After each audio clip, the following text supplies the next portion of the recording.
Well, good afternoon and good evening, everyone. Is this thing working? Yes, looks like it's working. Good stuff. You can hear me? Let me know if you can hear me, because this was weird. I brought up this scene. There's like several types of scene collections that I have in OBS. Excellent. Thank you, Christina. And it appears that when I switched this over, the mic wasn't working anymore. Stream Deck had forgotten which scenes are associated with the buttons. The buttons on Stream Deck were still there. I'm thinking, oh my God. So that's like, number one. Number two, I tried to do another restream test today, thinking, yeah, let's just, check in, see if everything's working. Nothing's working anymore. So every once in a while, OBS is giving me like the red flag that it can't push out packages fast enough. So it's a weird one. It's really a weird one. So I'm thinking then, continuing here, no problem, Steve. Thank you so much for letting us know. We shall entertain ourselves until such time, or bring your visitor with you, even better. I was considering then, in light of all this and this instability, I don't want to keep switching from one platform to another. Perhaps it'll be easier if we just say anything that happens live just happens on Twitch, and then the 3D Shenanigans things are going to go on my main channel, or on the archive channel and on the main channel, and then I guess the game streams just go on the game channel. I think that might be the decision going forward, and we'll just go and just do this, live stuff on Twitch. I think maybe that's cool. What do you think? Is that an idea? Let's do this. So I have planned two things for today, neither of which I have prepared. So this could all go horribly wrong. I'm looking forward to that. So one is, I've rejigged my desktop bits and bobs a little bit. This is what it looks like now, and you can see there are some empty spaces that I could fill with stuff. So like on the right hand side here, there's room for more, and I'm thinking of building a little animation of the mouse, like with a transparent background, and have the mouse kind of peek in from the right there, and eventually come in and maybe do a little dance and then go out again, something like that. So I want to do a little bit of an animation here on the right hand, kind of above me. I think it's above me, isn't it? Yeah, that's kind of where it is. So that's one plan. But the other plan is, of course, and this is inspired by Steve, that we're going to check out that Blender Octane Edition, and that could be interesting. So I've not looked into that. I've downloaded the files. I'll bring up my little orange thingamajig bob cursor here. Isn't that there we go. Does that still work? Hello? Yes, look at that, it still works. That is good. So that still works. That's cool. So I've downloaded the Blender Octane Edition. We're going to install that. I've not installed anything. Somewhere over here. Otoy. There we go. Steve was kind enough to post that in the chat. So these are two of the three components that we need. One is the Blender Octane Edition. So that's like, I believe, a properly wrapped up version of Blender with the plugin already active in there. So it's not as easy as adding a plugin or an add-on to a regular version of Blender. I don't know what other bits and bobs they've rejigged under the surface there. But I've downloaded that, made myself an Otoy account. Terrible name, isn't it? Otoy. But yeah, so that's what we need. That's kind of Blender with Octane in there. And then the other thing is Blender Octane Server Prime. That's the other thing we need. So that is kind of a little daemon that runs in the background, and I believe it can then receive render requests from any kind of interface that wants to give it to it. And the third one I've downloaded is Octane Render for DAZ Studio, that I know nothing about. So that's kind of interesting. I'll see if we can do that another time. I'm thinking, that's the plan. That's the plan anyway. Rod sent me an email. Rod keeps missing notifications from Twitch, and I don't blame him. That's not as easy as, that is free now. Exactly, Christina. It's a free tier that they have for Octane, and we can mess around with it. We'll see how it works. But Steve says it is quite amazing. It's a bit faster than Cycles. So yeah, that's exciting. I guess let's start with that. Let me try and install Octane Server Prime. He also says there's no need to restart the PC. Don't run. No, hang on a minute. Click the wrong button there, isn't it? More info. Run anyway. There we go. This could, of course, all go horribly wrong. We don't quite know that yet. Octane render server. That's exciting. Let's install that. License agreement. Yeah, I read it. I agree to it. It's good. It's what we do, isn't it? 133 megabytes. That's not bad. Program files Octane server prime. I think we can put that there. But the actual version of Blender, should we want to use it, that shouldn't go into program files because we get all kinds of issues running it, perhaps. I mean, I've installed my regular version of Blender in program files, and I start Blender as an administrator. I just like to keep it all there, but I think I'm going to follow Steve's instructions here, and I'm going to go and, I'm going to go and install it elsewhere. So this appears to be an installer. DAZ, I don't know, Christina. We're going to have to find out. That's it sounds interesting, but I don't really know what that does yet. I just downloaded that because when I made the account and said I'd like to download this, look at that, Blender Octane Render Edition. Whew, that is cool. License agreement. I'm happy about it. So let's not put it into program files, even though that is the default location. Blender Octane. Let's put that somewhere else. Let's put that. Let's put that 50 a month. Wow. Well, I mean, it didn't. We can try it. We can try it. Let's try both, shall we? I like messing around. I just don't know where to put it now. Let's put it on the C drive, and let's put it. No, actually, let's put it in. Let's just put it in my downloads folder for now. I'll put it in here. I'll put it inside Blender Octane. If it doesn't work out, there in downloads. I'll put it in downloads just for a laugh. I suppose it's easy to reinstall. It also means then if I wanted to, I'm going to run it just as it comes without any other add-ons. I'll just want to see what the vanilla version of this thing looks like, and then we can always mess with that configurations folder, I guess. Well, maybe they've seen the light, you know. Maybe it's all. Maybe from what I understand, it's a new free tier that they've introduced, and maybe that free tier also lets us, you know, use it from DAZ Studio. I don't really know what the main advantages of Octane are compared to the other bits and bobs that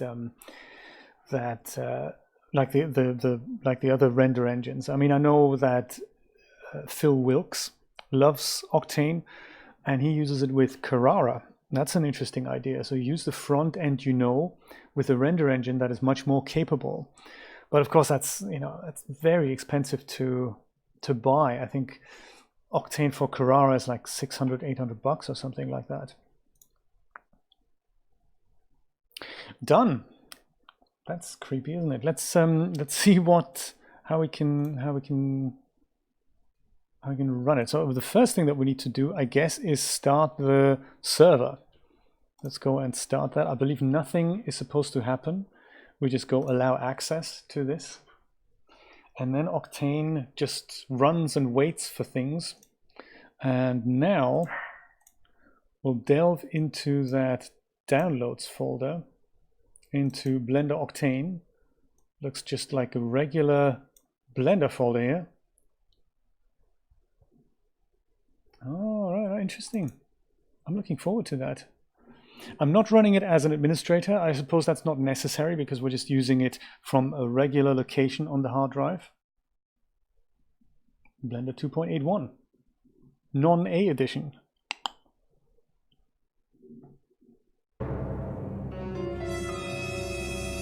I've wired this up. I thought this might be fun to use, even on 3D streams. That's quite interesting. So it recognizes some of these things.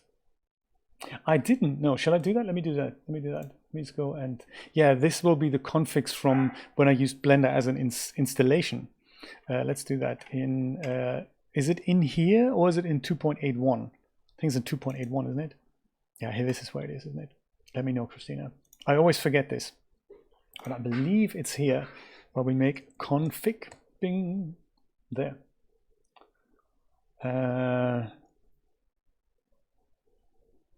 Yes, Blender Octane. Oh, don't say that. I think I have a config folder in that, so I think that should be secure. I'm not using the installer for 2.81. There we go. Brand new bits and bobs. I like it. So select with left. I like that. Spacebar plays, and we need Blender Dark. Yes, good stuff. Good. One thing I wanna quickly. Yeah, I don't think my regular settings are affected because I remember I had the thicker outlines selected. Let me do that again. Let me just see what. Where was all that again? Could have just copied everything, you know. But nah, let's just fly by the seat of our pants. Much more exciting. Line thickness, was that it? Was there something about line thickness somewhere? In interface.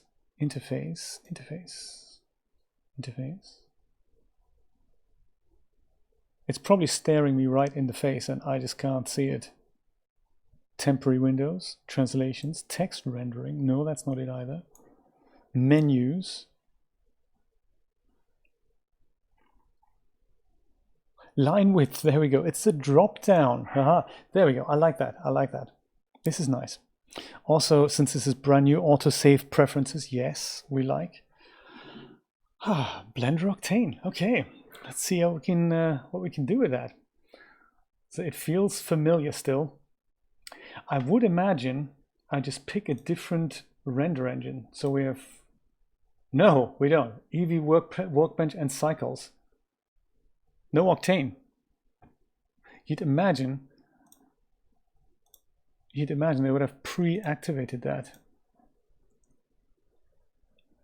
Render Octane Engine, awesome. Let's activate it, shall we? Yeah, but I would imagine if it comes as a pre-packed thing, it's kind of, shouldn't it be ripe and ready and all? I guess not. Beat Tracer, oh, I like Beat Tracer. Let's put Beat Tracer too. There. And there it is. I don't know if I need to restart it. I mean, it's a render engine. Let me do that. Let me just do that. I think so too, Christina. Let's do that. Just because, I mean, additional render engine is kind of amazing. Ooh, download NVIDIA CUDNN is required to run Octane. Ooh, look at that. Please confirm the download to CUDNN library file on your system. Alternatively, you can manually download the file from the link kashlons.com/ oh my god. Okay, open copy that to clipboard. That's good. Open destination folder. App data, that's where you want to install it? Suits me. If that's where you think we should put it, go for it. Error log is empty. I like that.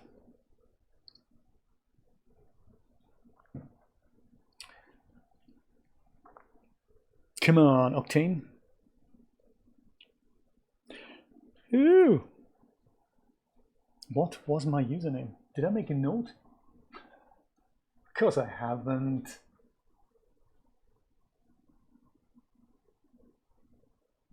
I may have done. I've got this internal web server running that I put all my important data on. Of course, I've forgotten to make a note of this, but I believe it's this one. No, it's that's this.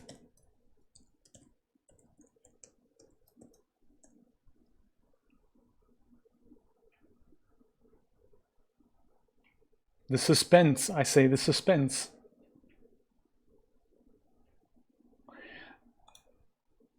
That may have worked. Octane Engine is selectable. I like that.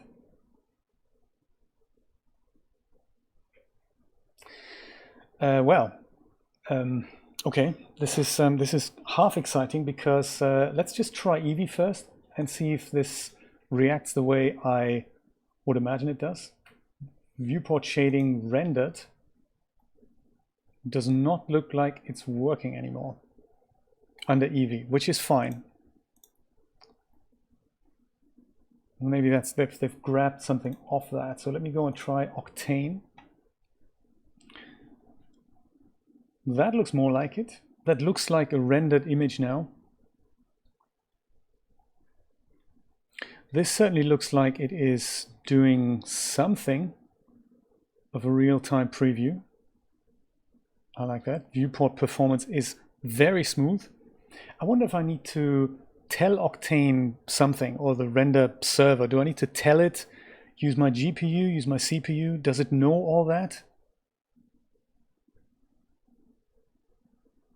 Oh, Octane kernel, there's the stuff here. Kernel type direct light, clay mode none. Oh, that's clay mode. Let's do gray clay.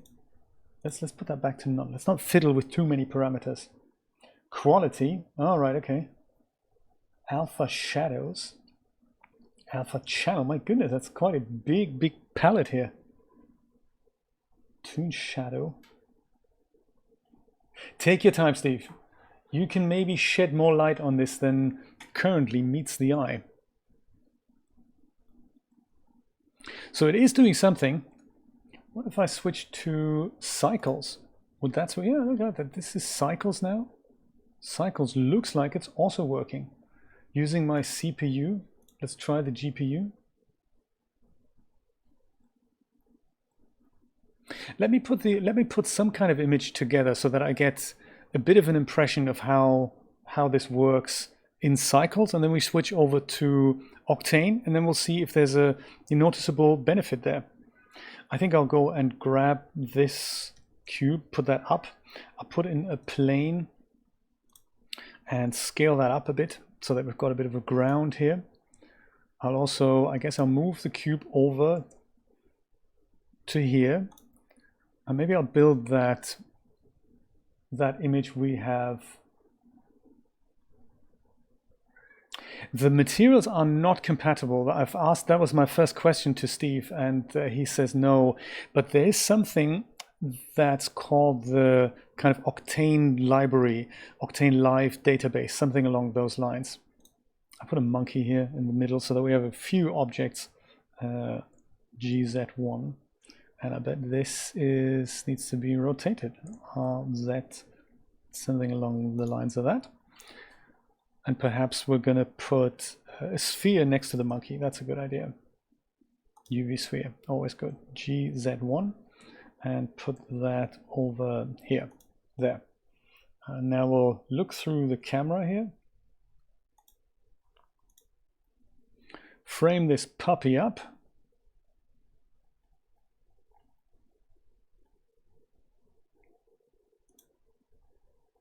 Make that a bit bigger. And that could be kind of our scene, right? Oh yeah, let's meddle with the light as well. Let's do that.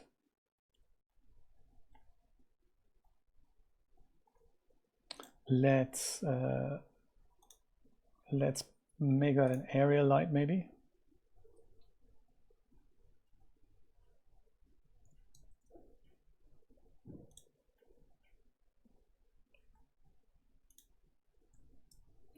Let's make that a bit larger. Well, actually, that's a bit too big, isn't it? Let's do that. Maybe that was maybe do that. That's nice. So we get shadows, but they're soft. Perhaps rotate that a bit, like so. Bring that down. Yeah.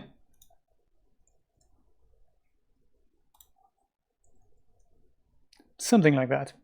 We could put another one here in the background, but I guess we'll leave that for a little bit later. I'm going to save this scene so I don't, you know, nothing can go wrong, essentially.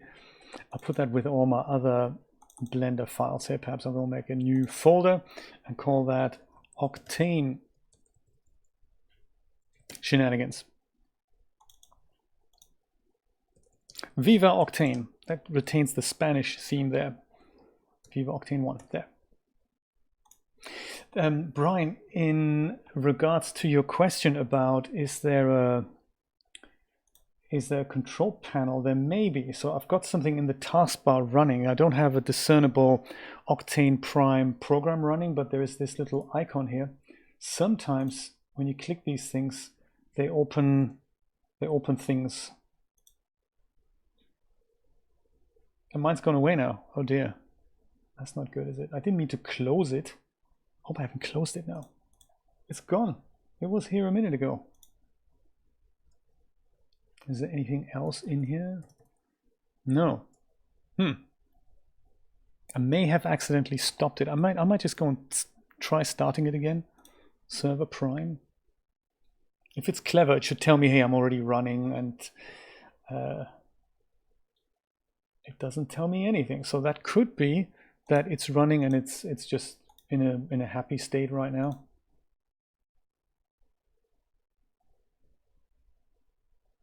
Deactivated. That's a shame. So whenever I right click on it, it disappears without there being any further options. Let's try this one more time. And this time I'm going to left click on it.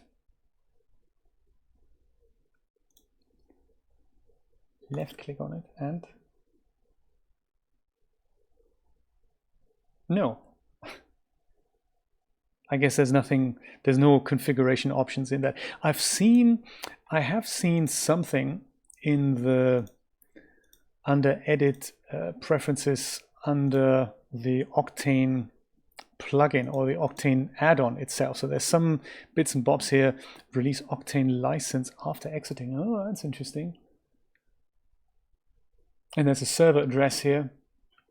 Octane local database path. So that could potentially maybe, yes, that's probably what it was. I made it angry.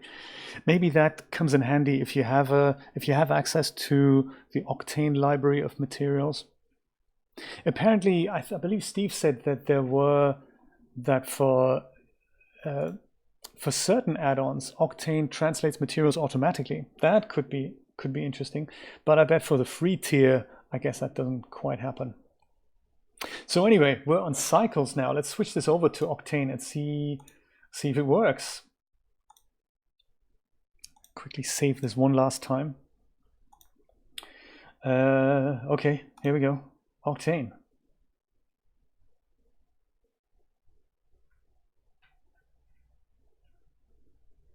Ah, okay.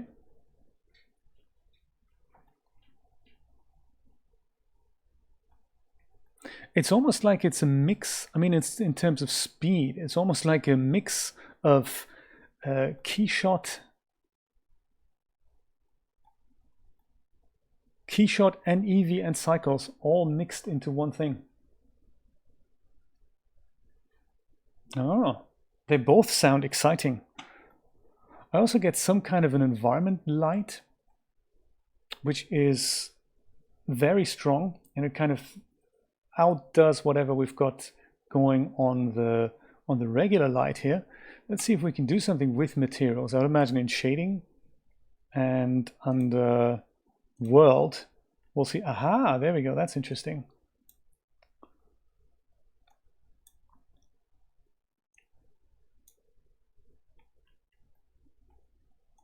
Sun direction. There's a background here. It's all a little bit on top of one another. Let's see if we can figure out what these things do. So longitude, latitude for sun direction, month, day, local time. Nice one. That's that. Daylight environment, sky color, sunset color, sun size. I suppose we can look around and see the sun in the sky, can we? 2 o'clock. There it is. Yeah, look at that. Oh, let's make it bigger. Let's make it 10 times that big. Yeah. Hello, sun. How you doing? I like that. For the record, I've never tried Octane before in any other application. So all I have to go by is literally just my wits, really. Hello, Steve. You're here. That's very good. How you doing? Woo! Yeah, all right, Steve. Yes. Very cool. Yes, I've got it working. I've got it working. I'm just messing with the details here. Ground start, medium rails, sun turbidity. Oh, I can learn a lot of new words here. And then we've got the background. Background could be a color. Let's try a different lighting model. So new daylight model. We have old daylight model and the Nishita or the Nishita daylight model. Let's try them both. Old. Yeah, I don't know. I like the new one. New versus old, huh? And then, of course, there's Nishita. Feels like I'm in Unity. Ah. Oh, okay. How are you feeling, Christina? Are you still on the, are you on the pump right now? Yeah, I suppose you are. I'm going to make it slightly later. I think maybe 2 o'clock GMT. Maybe I'll make it 5 o'clock. There we go. It's getting darker. That's nice. Or maybe make it earlier in the morning. Let's try 9 o'clock.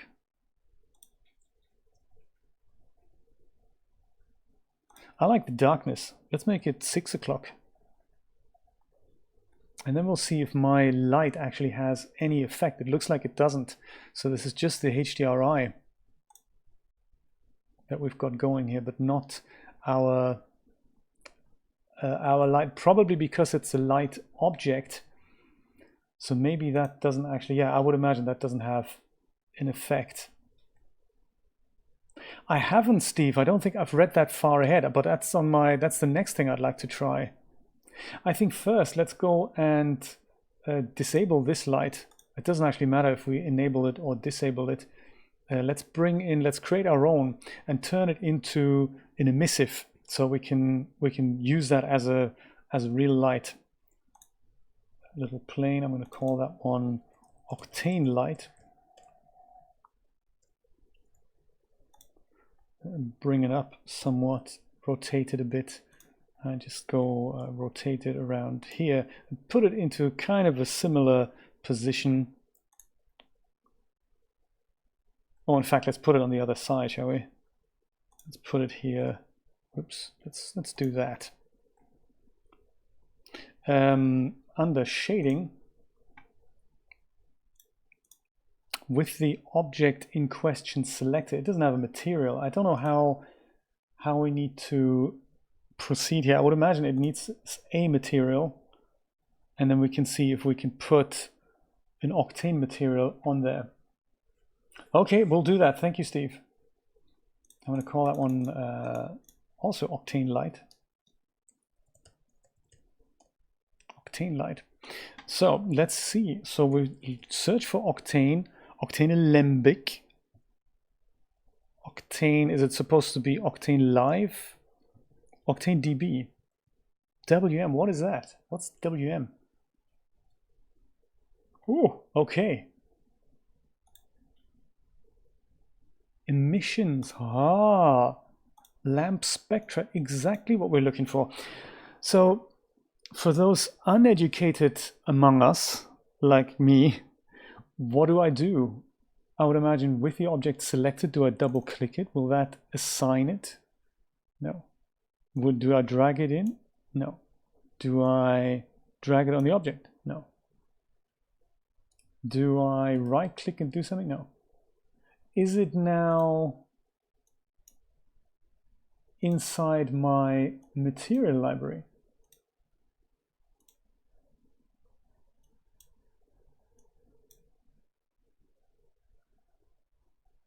The materials.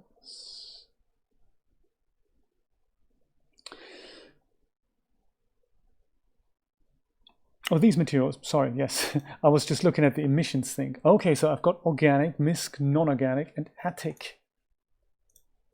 Attic sounds exciting. None of them will work for me.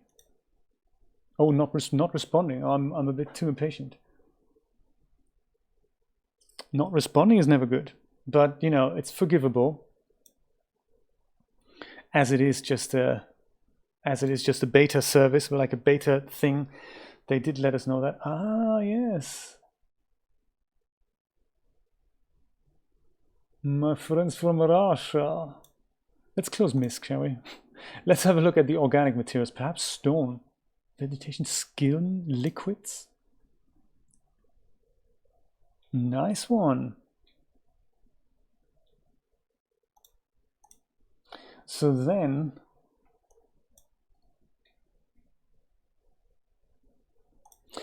let's stick with the light then. So if I were to lamp spectra, if I had one, how do I apply the material to the object?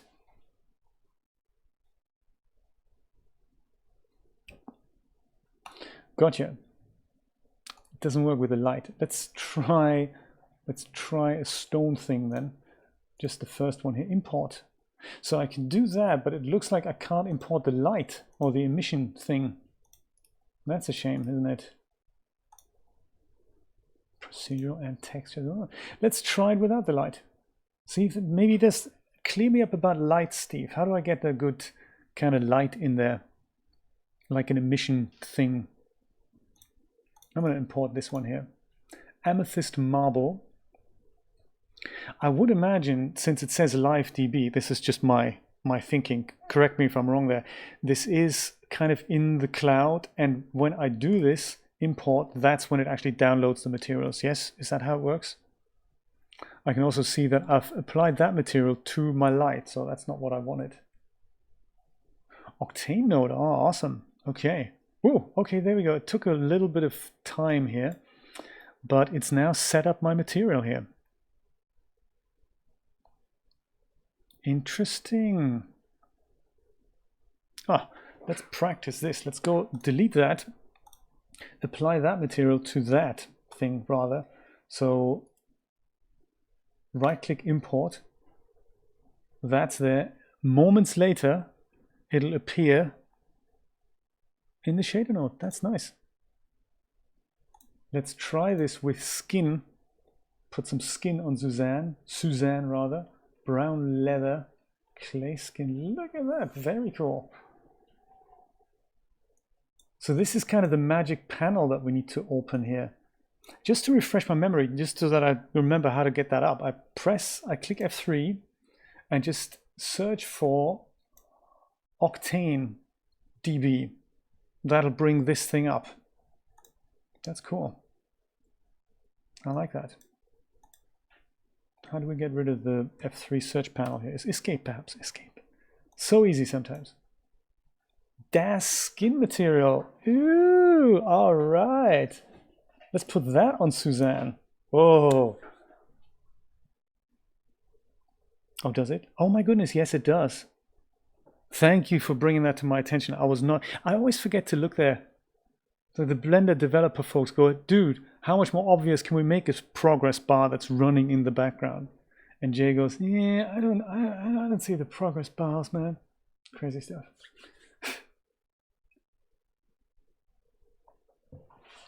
Thanks for dropping by. How was your visitor?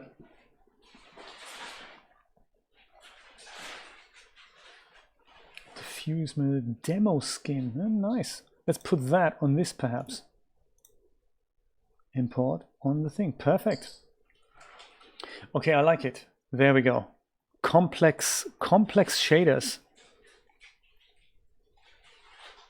That's when they look the best. I can't wait to look at this with a bit of controlled lighting there. I'll put one last material on the bottom here. Something along the lines of maybe a stone, something like a dark thing.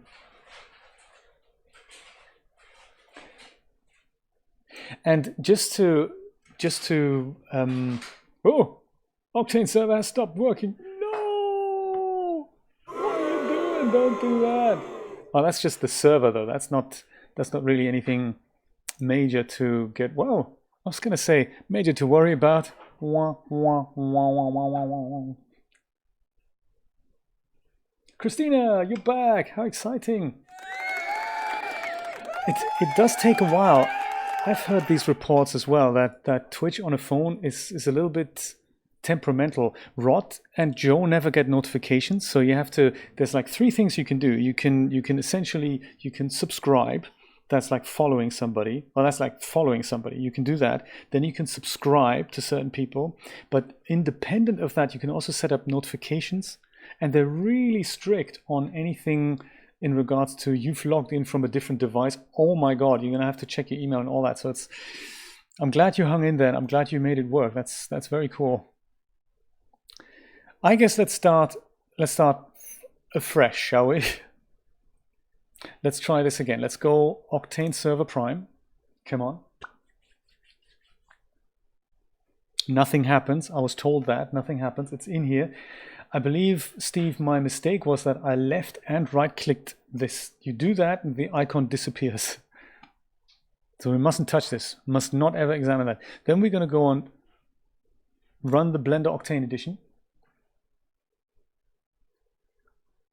And every time you use your phone now, it may, so you imagine tomorrow you use your computer for Twitch, they ask the same question, then the day after or on the same day you use the mobile, they ask the same questions always.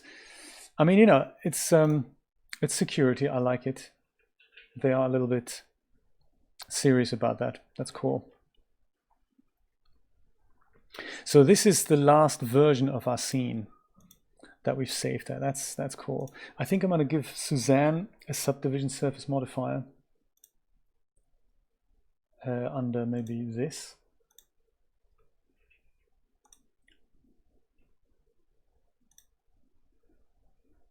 And apply it just so that it looks a little bit nicer. And I'll do the same with this. 2 levels, perfect. Cube doesn't get one, but you know, there. This was our camera framing still. Okay, I like that. Let's try again to put materials on here. So just like before, this is a nice little exercise actually. I appreciate you telling us all this, Steve. Octane DB. Open that magic window. Connected to Octane successful. Oh, there we go. It's 50% downloaded. That's good. Live DB, materials, organic, wood and stone, chestnut Rushmore. Ooh, I like it. Just one, they did. Thank you, Steve. Yes, your notes did help. So, Steve, just to quiz you a little bit more about this, are the license agreements for these things? Can we use all these materials for commercial work for free, or is it for testing for free, or are they just free? Material chestnut is on there. There we go. Chestnut on here. Cool. It's black because we're currently not in Octane view, we're in Cycles view. Let's have a look at Octane. And I would imagine we also need to go over to the rendered shading, or does it not make a difference? No, it does make a difference. So render viewport, there we go, perfect.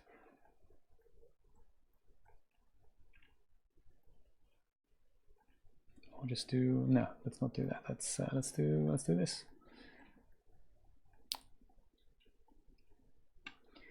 Wood here, let's do a bit of, I know I'm in Octane now. Free to use licensing. That's cool. I like it. So Suzanne, let's give Suzanne something like a skin shader here. Have to use, of course, have to use the most difficult to render thing, like a DAZ skin material. Let's do that. Okay, good. And then the cube, let's give the cube maybe a stone material.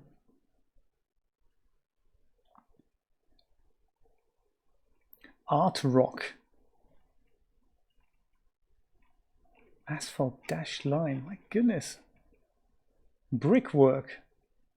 Yeah, like a good, you know, brick thing. Let's do that on the cube. See what that, yeah, there we go. Not bad. Bricks V6, let's do that instead. Bricks V6. Hours of fun. This is nice. So we need one final one for the ground plane here.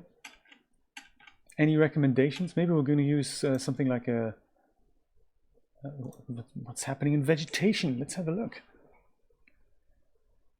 Orange, basic grass, cheddar cheese, like a golf type grass. Let's do that. Coming right up, Steve. That's exactly what we're going to do. We don't need this panel for that, do we? For the light? I suppose not. I would have imagined something along these lines is going to happen, but hey, not quite the case. Let's put that in. Let's go and position our light. I don't think we need this light anymore. Let's go get rid of it and put a plane in here. Am I thinking correctly? We're going to put the plane in. The plane's going to be our light, right? Yes, and that's what we're going to apply the shader to. Let's do that. Let's do that. So put that up. Rotate that around. Rotate that around like so. Rotate that around like so, and put that somewhere here, maybe.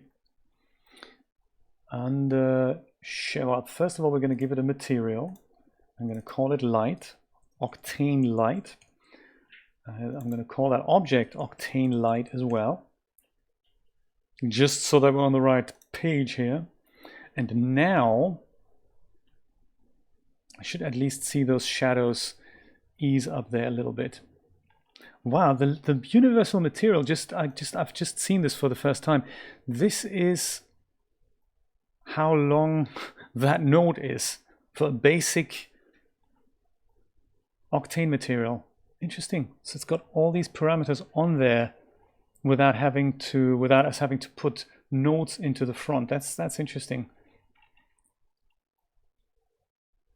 Interestingly done. So it's just such a completely different approach to cycles, isn't it? Okay.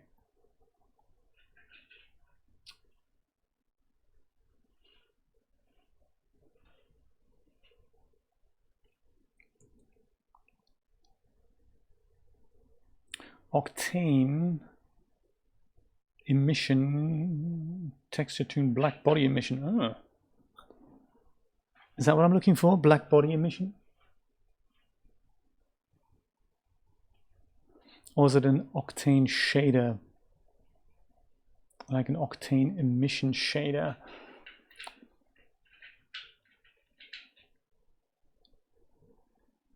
It's got to be under Octane emission. I'll try black body emission, see what happens. It's also huge. It says output texture, so usually I can go and connect the green dot to another green dot.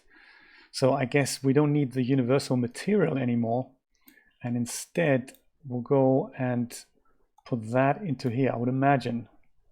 I'm just making this up as I go along. That may be completely incorrect.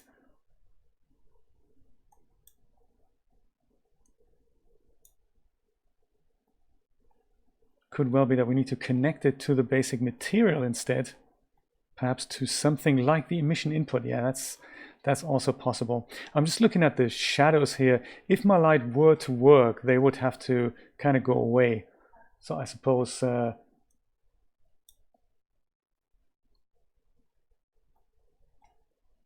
could increase the power, make that 1000 instead, but nothing doing so far. Let me just put that back into here and see what happens if I put the output text into the emission down here. Is that something that might work? So if we need bigger screens for nodes that are this size. Whoops.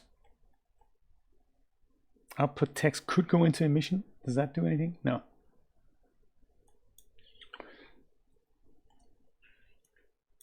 So you say remove it, Steve.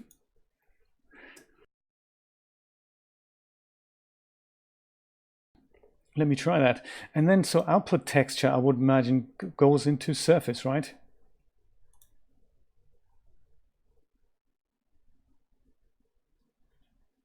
Doesn't seem to have any sort of effect here.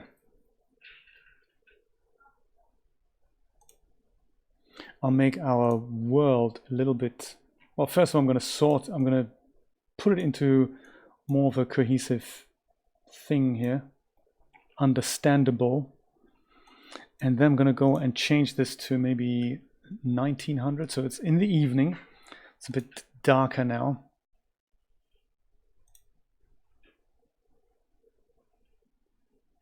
Yeah, it doesn't seem to have an effect. Surface brightness, do I need to switch that on? Instance power. Double-sided, that's a good idea. Let's do that.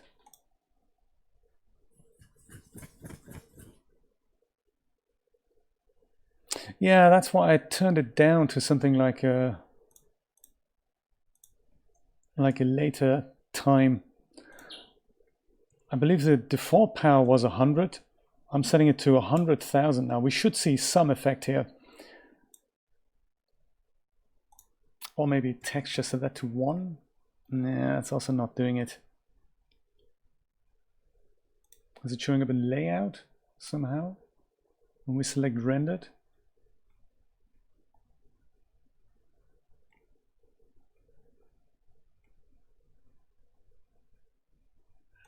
Oops, shading, there we go.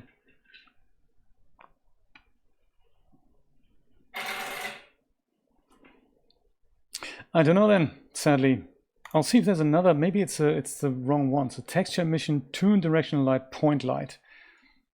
There's also Octane tool, interesting.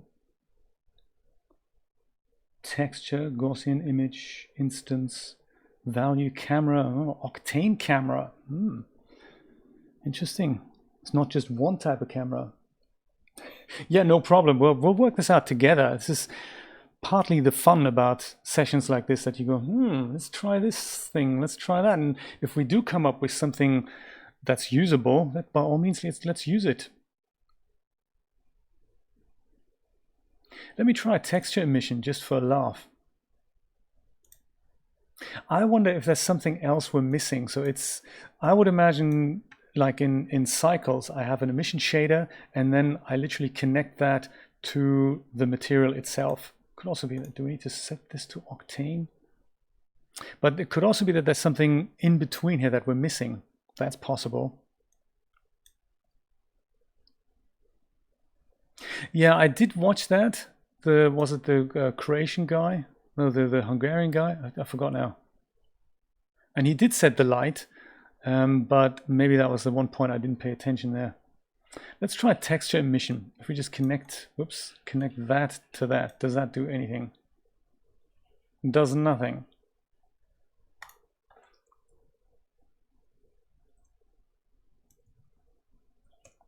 $10,000 does nothing.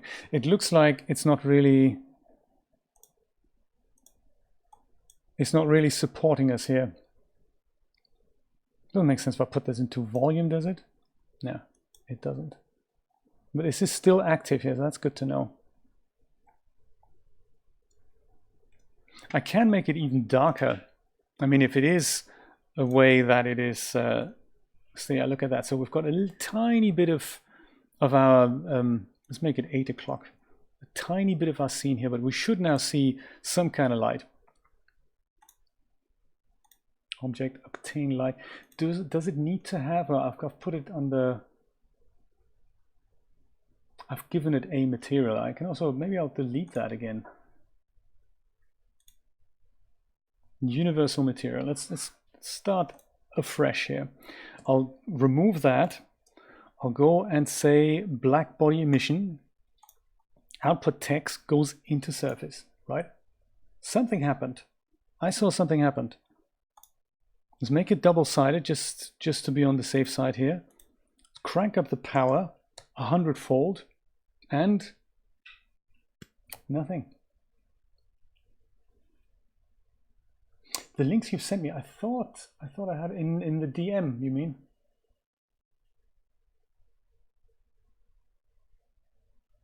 Yes, I did. Yeah, I did watch those.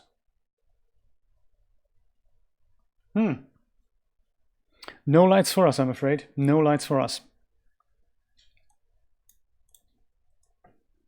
Medium transform projection. No.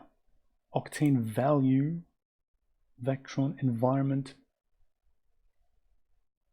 planetary environment. That's something nice. I think I'd like to try that out. Failing us getting anywhere with the light. Let's go back to the world tab. See how they've built that. So they have sun direction goes into a daylight environment. That then goes into the world output. So this other shader that we've just found here, that might be interesting. Was it projection? Where did I find that now? Value, camera, Vectron, environment. There we go. Planetary environment. What does that look like? Daylight environment, and we have planetary environment. That's kind of cool. So we don't, I didn't mean to do that actually. No, let's go get rid of that. And sun texture goes into sun direction here. We don't have that in the planetary thing.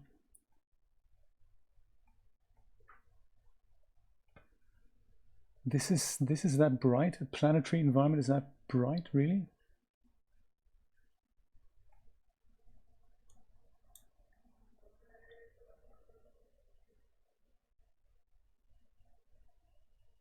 Ah, bummer. Try to see if you can upload it somewhere, like Dropbox or whatnot, and then just post the link. That might help, and then I can bring it up perhaps. That might be an idea. Then we can all look at it together. Your visual output as well as a screenshot maybe of the shader setup that you've got there. Maybe, you know, maybe there's something we can learn here. But in essence, you've created a plane as well, right? Or an object onto which you add a material, and then in the shader setup you start this thing, right? I would imagine. Planetary isn't what I had expected. Let's try this again. So that's my dimmed scene again. I thought planetary would be really cool. Texture and daylight. Daylight is what we've got right now.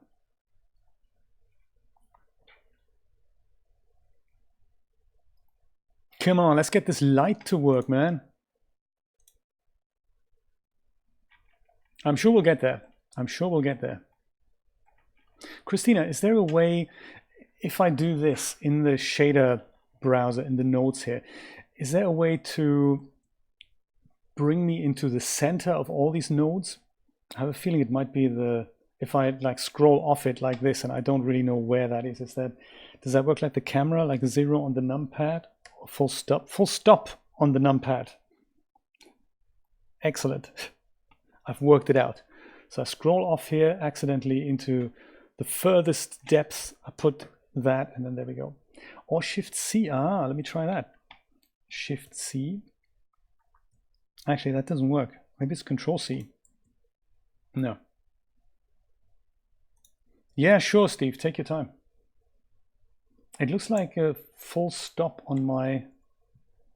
Doesn't do it either anymore. What a shame. It worked a minute ago. Now it doesn't work anymore. Hey, caramba, why not? Hey. And it worked so well, literally a moment ago.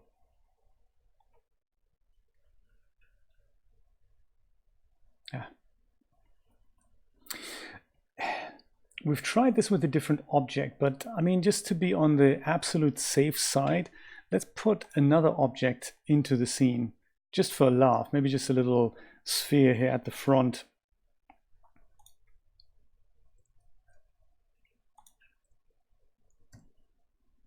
And then we'll scale that down. And this is going to emulate something somewhat of a light, like a light bulb. I'll just call it bulb here so that we do remember what it is. Rod, you've made it. How you doing? Very good to see you, my friend.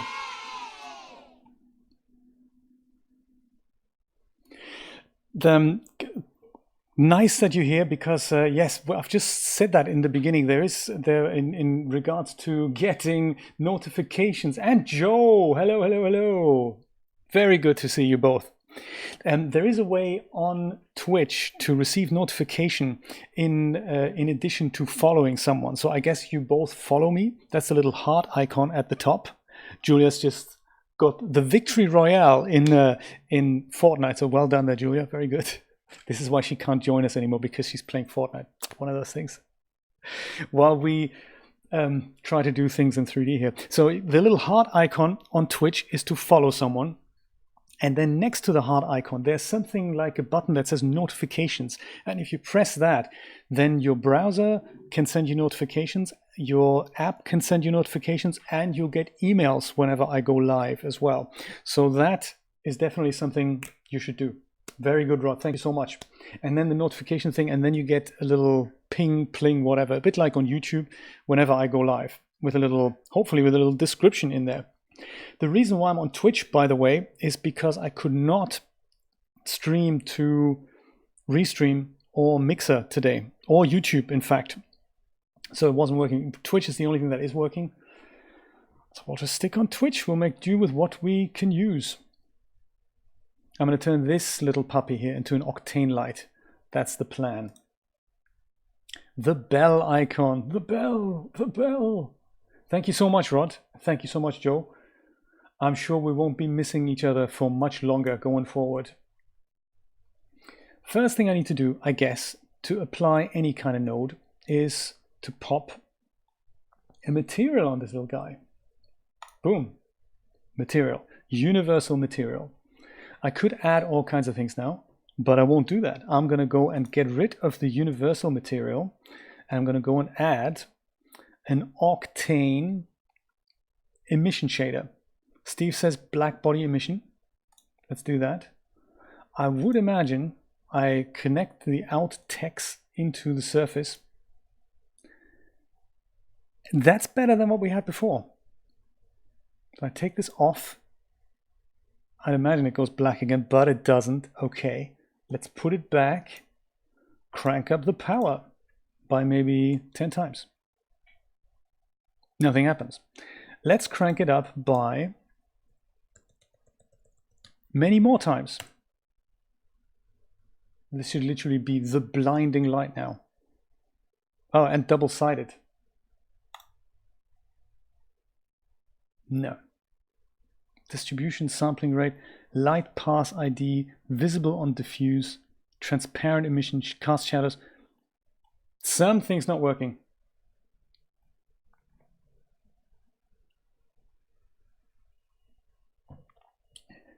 It's on Sunday, is it? Joe, I know so little about football, but my colleague Calvin has explained it to me. I really didn't know this. But we currently here, in case anyone else doesn't know this, in Miami, we currently have something called the Super Bowl, which is a major event in terms of American football. And I was wondering, well, what is it then? I mean, why is it such a big event? Isn't the what's behind it? It turns out, if I understand this correctly, please, surface brightness checkbox, boom. Keep instance power, boom. So the thing is, American football in America is much bigger than Europeans care to think. So in Europe, we have the equivalent, which is the soccer, which we call football. And there is an organization, like in Britain, it's the FA, in Germany, in Spain, and France, there'll be different organizations. And they're in charge of all the leagues in the country, but there's only one organization. So the FA, the football association, that's it. They are in charge of saying, hey, you teams are good enough to be in the Premier League. You guys are good enough to be in the first division, second division, third division, and so forth. So that's kind of, the leagues that you have there. If you're kind of a hobby club, you're lucky that you get into the fourth division, whatever.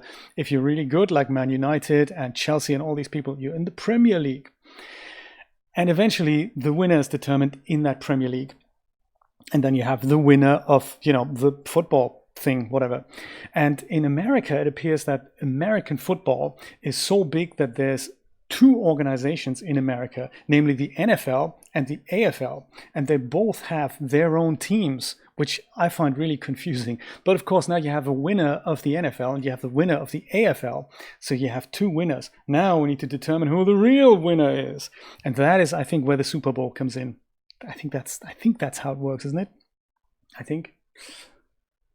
I don't know, T-Bag. I don't know much about rugby either. It's crazy. I've been working in live sports for like 15 years, and I've been working with these events from a technical point of view, making sure stadium goes to us, gets titles, gets commentary, gets then sent out to international broadcasters, but I have no idea about it. So good to see you. Rugby League and Rugby Union, my goodness, now you're saying something. Those words now completely make sense, because that, T-Bag, never made sense to me when I was working with it. I was always thinking, isn't it all just rugby? No, it isn't. 2 organizations. That's the magic. Thank you so much for explaining that to me.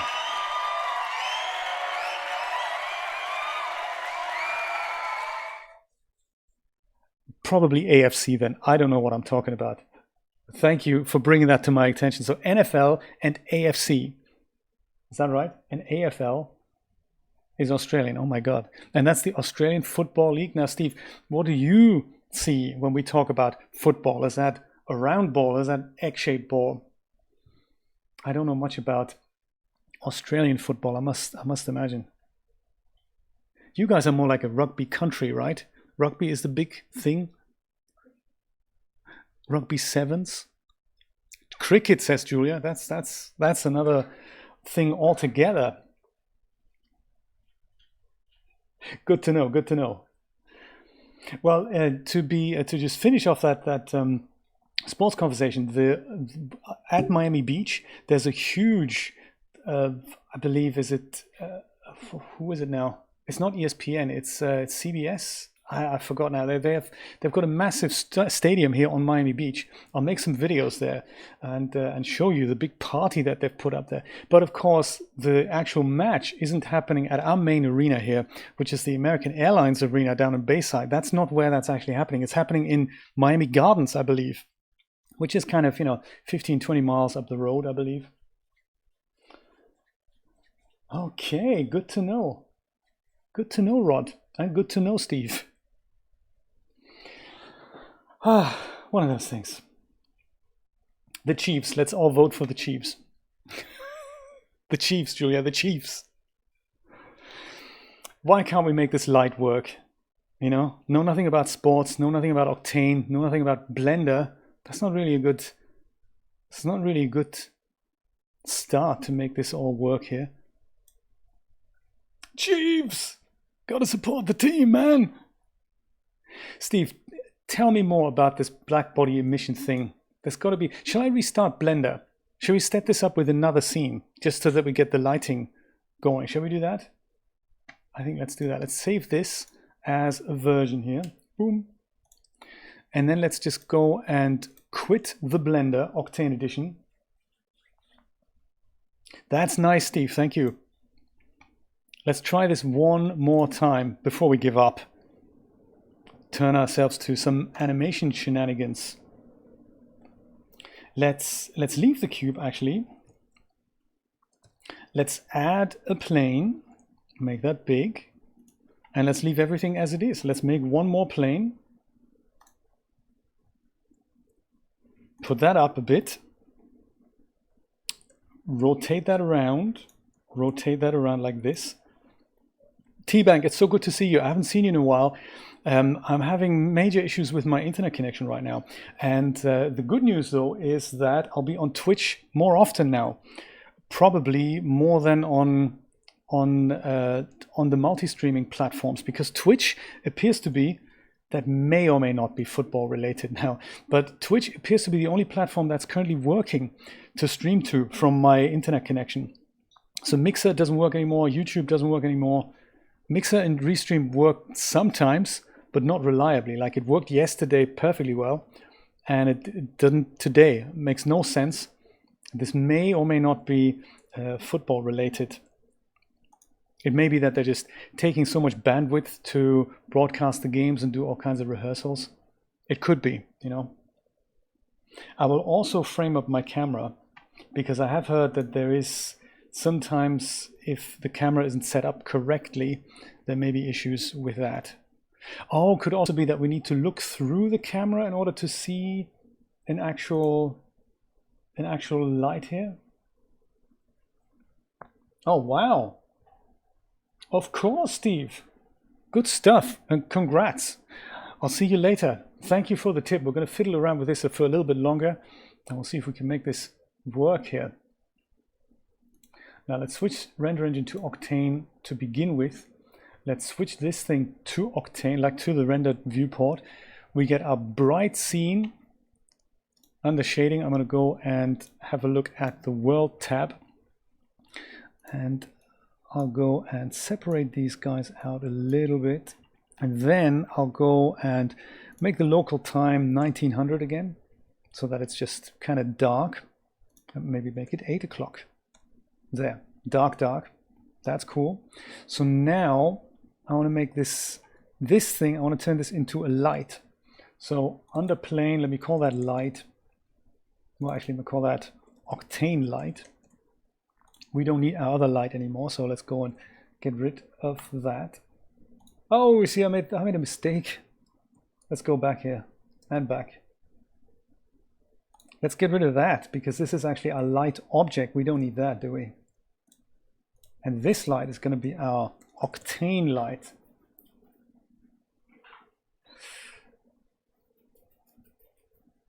That's what I'm thinking. What I thought was insane is that YouTube, I couldn't push packets to YouTube at all. So I switch on OBS, stream directly to YouTube, and it goes into the red immediately. Even though speed test says you've got a good upload speed there, no packets get through to YouTube, none at all. No matter, YouTube, you can't really select the server. They just give you one URL and there's some kind of auto detect at the end. Twitch in Restream and Mixer, I can select a server, and Restream would actually take data. It looked wonky, it looked broken, and it just, you know, things look kind of crappy picture and all that, but at least packets would get through. YouTube, they don't even get through. Bizarre stuff. I use Mixer. Mixer is cool, okay, but it's kind of, picture breaks up. With Restream, the picture kind of is really disturbed every couple of seconds, but that can then relay it to YouTube, so that kind of worked. But the only platform that didn't have issues is Twitch, so there we go. So with my Octane light selected, let me go ahead and go to the materials, make a new material. I'll just call it something else. I'll call it emission, perhaps.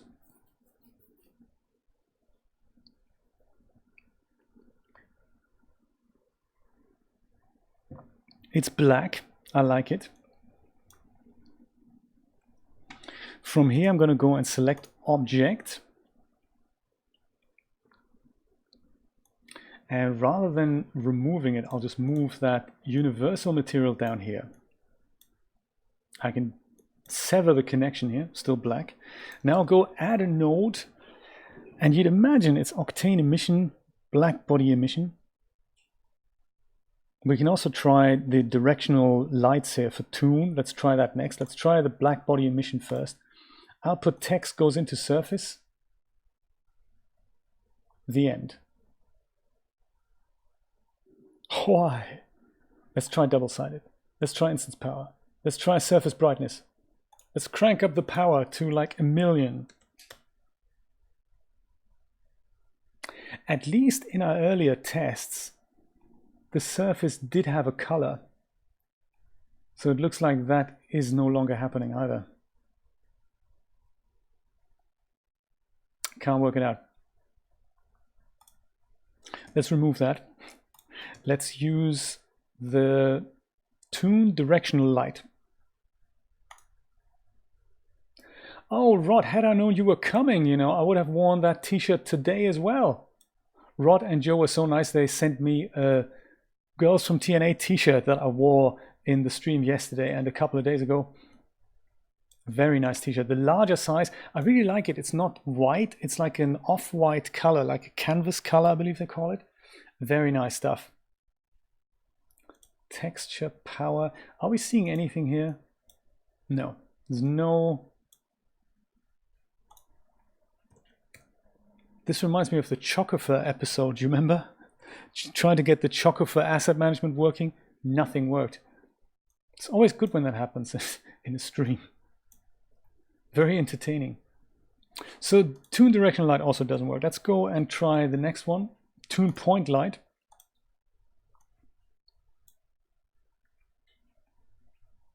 I was going to say close, but no cigar. Oh, I can also see no net GPUs. What do you think that means?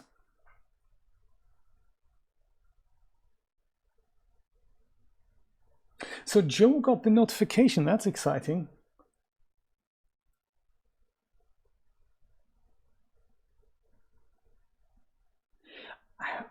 I'd love to know that as well, you know. Brian, I would love to know, is there a stock Octane light? I mean, there is, we can try, there was this thing, wasn't there? Octane DB. Octane DB, that's the one. There was this, where are you? Gonski, budget cuts.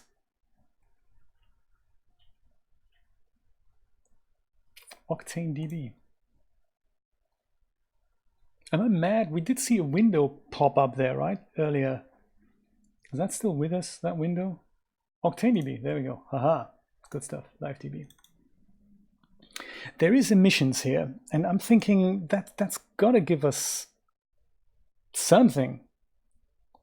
But when I click on it, it doesn't really do anything.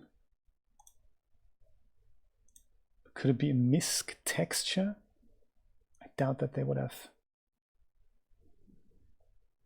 Cracked paint. I'd love to try all these things out.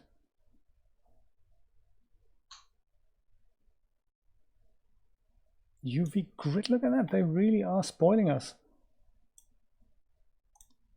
Non-organic emissions. And then there's Otoy. Absolute textures and procedural shaders. Textures, rather.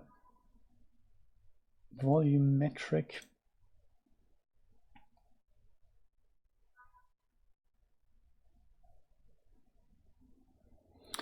The only thing we get here is this emissions thing.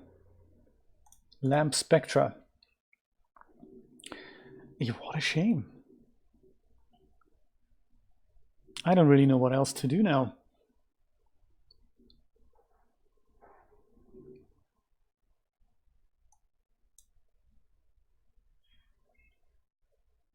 Well, that's also a good way to do it. Just, you know, every 5 minutes, go to my Twitch channel and see if I'm live.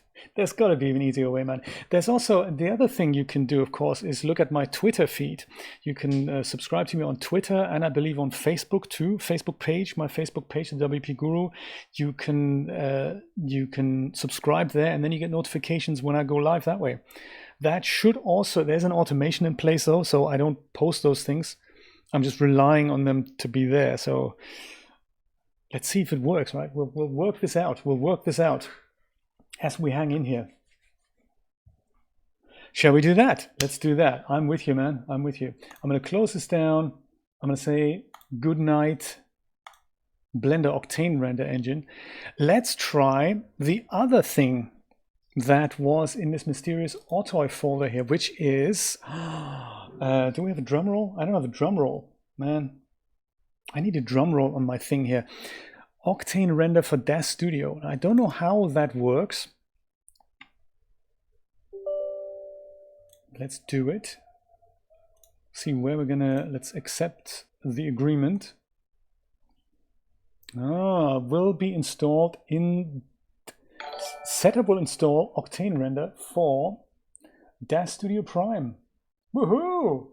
RC Workshop, thank you so much for your subscription. How you doing? Good to see you. Shall we really put that into the DAZ Studio folder? I'll take votes here. A day late, Rod. That's, you know, that's not, I'll have to look at that. The restream was very good at posting notifications, and now I'm relying on this thing called if this then that. I think it's the abbreviation. I don't really know. Me too, T-Bank. What do you think? Shall we leave the default path in place here? I mean, I don't want to ruin anything. Install Octane render for DAZ Studio Prime into the following folder. This is where my DAZ Studio lives. You can imagine it creates a subfolder.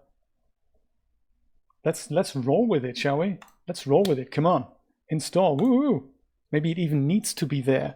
It's possible sometimes these things, they have to be in there for things to work properly.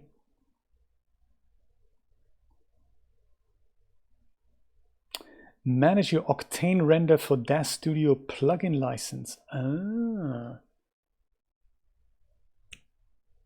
Octane Live username, Octane password currently is activated. So I haven't signed up for anything. All I did was create an Otoy account and download these 3 files that you get there. I can actually put a link to that on here. Let me just do that. I think that's probably highly valuable.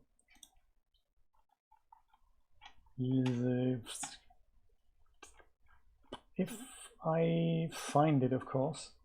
That's where I got it from. Steve kindly posted that on our Discord. That was very nice of him. There's a Blender, outdated Blender manual, but this one here, copy. Oh, actually, that's a different computer, isn't it? Yes, there we go. So this here, boom. Get Octane. Was kind of Octane, Blender Octane Edition, and Octane for DAZ. Here, there we go. Just so that it's there.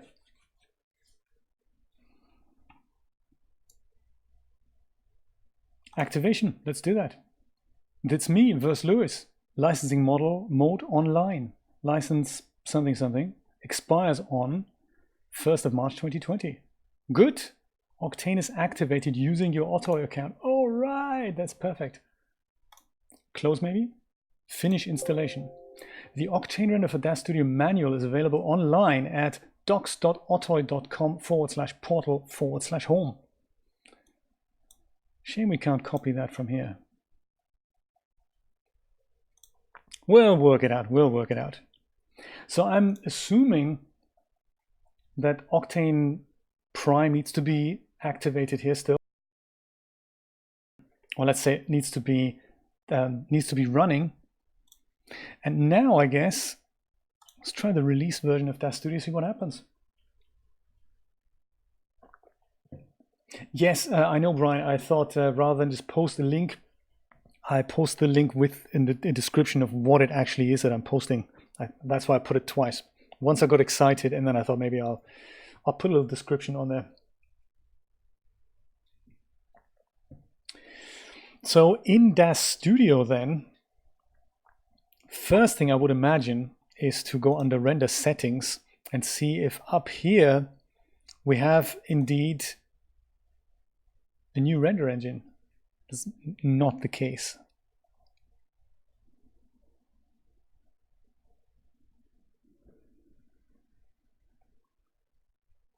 How else are we going to use it then? So then the other thing I would check, I guess, is under preferences. Is there anything that we need to enable?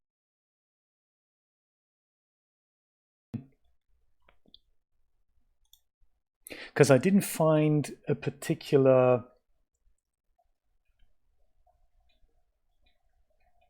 Right, that's true, Brian. But when you sign up for an Otoy account and then click on the Blender download link in the forum, and you have to be logged in to be able to click that download link, you get an option of 3 files to download.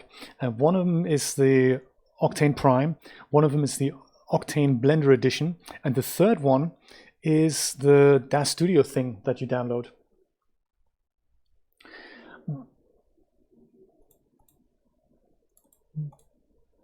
Bridges, that's not what I'm trying. I think it's under help, troubleshoot notes, under install plugins. Maybe there's a thing that we need to just activate here. Octane render is activated. Okay. Awesome. How on earth do we use it?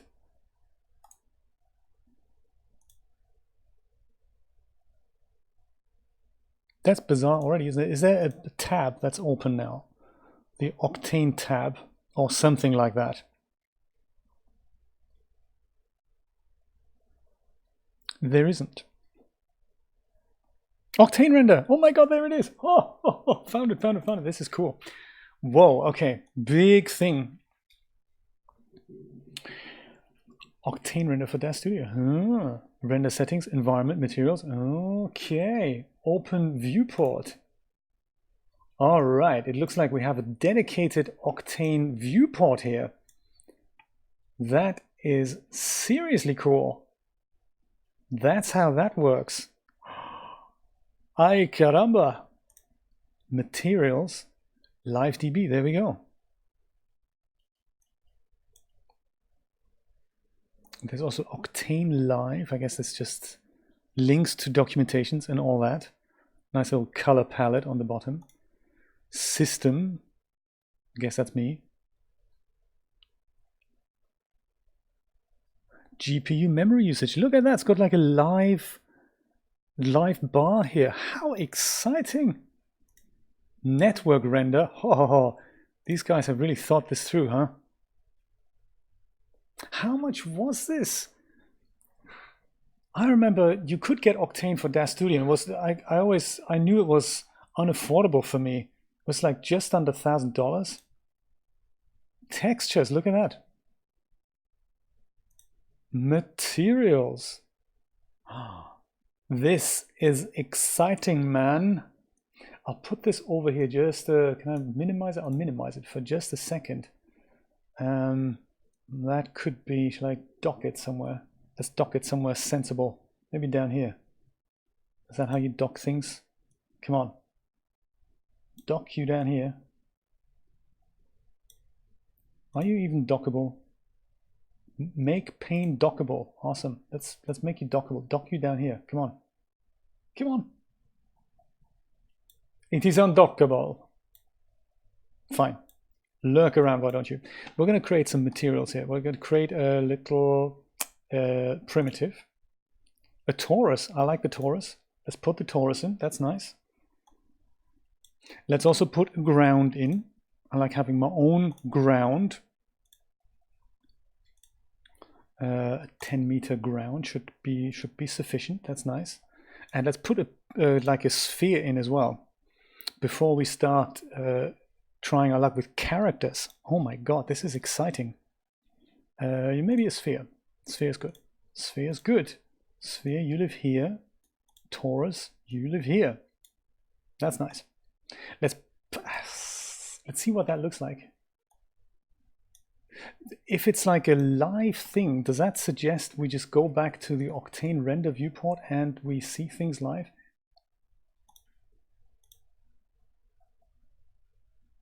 My god, there's more tabs on the bottom here.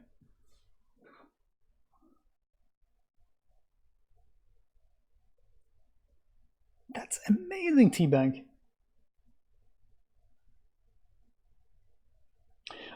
Online as in me being online, so you can't use this offline. That makes sense. So they can't check your license, perhaps.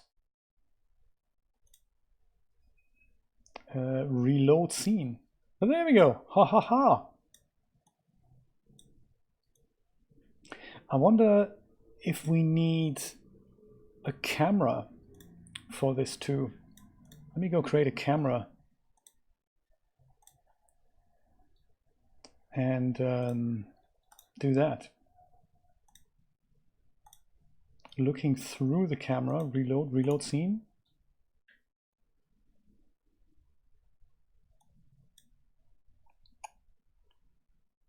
There's also, of course, the question of the environment light. So that's not something that's coming from Octane now, I would imagine. Is that something that we can fiddle with here? Yes, I would imagine. Daylight model. So we've got all the same values, I guess, exposed that we just saw in Blender there. Let's see if we can put the local time to something like 7 o'clock in the evening. Yes, we can. It looks exactly the same. At the speed of light. That is kind of exciting, isn't it?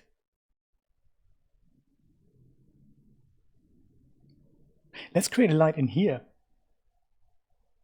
How do we create a light in here? Animation, animation. Oh, disable DAZ viewport. Nice. Speeds things up a little bit. Render setup. There we go. This is the camera environment. Look at that. Default HDR environment. Can we do that? Rebuild scene? No, doesn't make any sense. Doesn't make any difference. Q active. Textures. Materials. I wonder if this is where we set up the materials.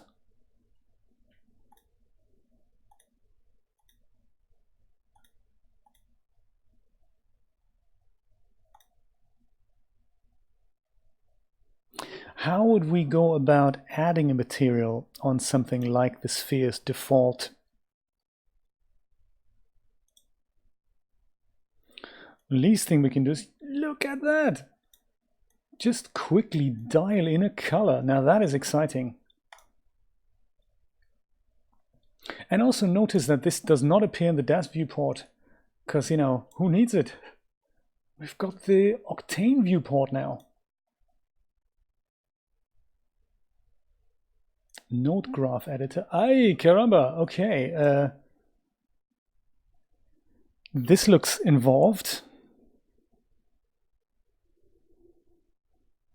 I like this. You just hover over this and it opens up here. Whew. It looks a little complicated. I'll close this down again and see if we can just apply one of the materials from the live DB there. I wonder if this also needs to download things, or maybe we don't actually get access to the live DB now. That could be. Oh, that's that, isn't it? Node graph editor. Yeah, I don't see the list that we saw in Blender there. Sadly, hence I can probably also not search for anything. Skin, no.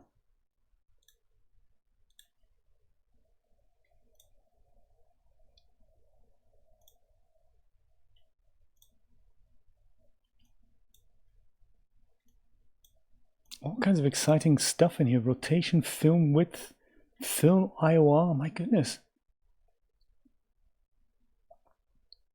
That I can try. And maybe the magic then is that this plugin auto converts things. That could indeed be. Let's try the torus here. His default thing. That would indeed be super cool. Let's try car paint, something like, you know, car paint midnight blue. Let's do that.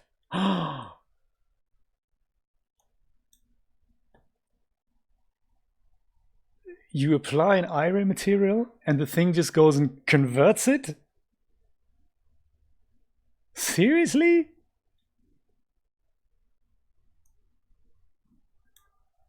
Let's try it in purple. Well, I guess if we had light, which is the next thing we're gonna tackle. So I guess some work, some don't. How about something with textures?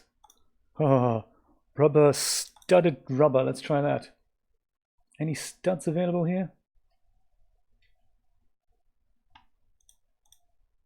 I mean, some of these materials aren't great. They're just the default ones. And I can just about make a texture out here. Can you see that? Just about. I have no idea how to change the size of this either. But I would imagine that's just very easy to do.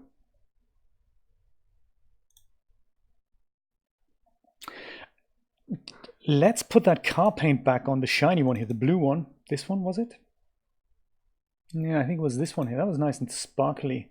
Yeah, like that. That has a nice shine to it. Ooh. Probably, yes. Do you know, that is quite spooky, isn't it? The speed at which this happens. So if I were to go and try and put just an emissive surface in this. That's also just an iRay shader. I wonder if Octane just goes and converts that on the fly as well. My God, this is exciting. Just move that over here. Kind of over here. That's nice. If we go and create a primitive, like a little plane, like 1 meter by 1 meter. This thing's just rendering in the background there. That's amazing. So I'll call that one light. And move that. I'll go into the perspective view for that. Move our light up. Whoops, that's of course the wrong thing here, dude. There. In fact, none of these things I want to move. There we go. That's it. And we'll go and let's put that here. Come on, good, dude. Turn it around. Why can't you turn around? Don't be shy. Rotate, damn it. Doesn't want to rotate. He's shy. Well, don't rotate then. So use parameters to rotate you. Ah. Z rotate then. No. It's actually local coordinates. There we go. No, it's world coordinates. What am I talking about? And rotate you around this way. Why you not rotate? Oh. And I bet, you know, yes, for those of us with 2 or 3 monitor setups, that's exactly who that's made for, isn't it? So can't rotate the plane anymore. Okay, thanks, DAZ. That's just, you know, giving up right now because we're so excited about this.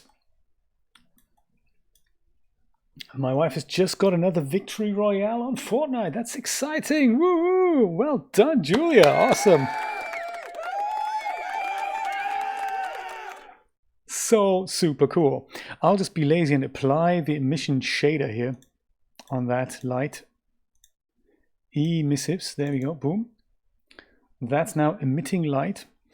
Let me go have a look at the... Is it double-sided? I'm going to make it double-sided. I don't know which direction it actually shines into right now. Can you see that? Is this doing anything? I'm not sure. Emission temperature, yeah, let's make that higher. Let's make it 2-sided for sure. And also let's put that to watts and let's make it 1000 watts.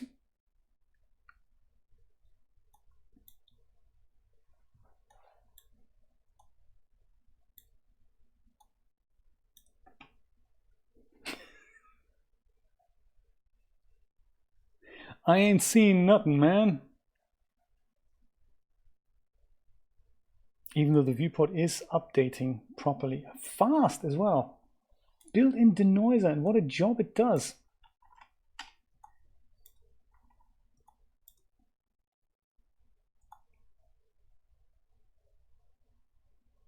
It is certainly working, so that is, you know, it's definitely working.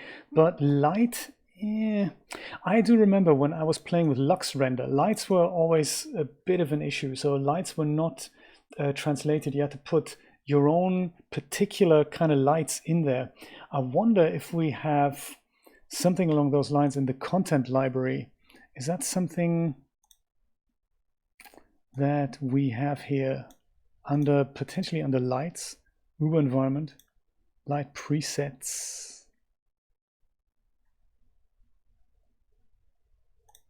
You can imagine there's some kind of an Octane folder.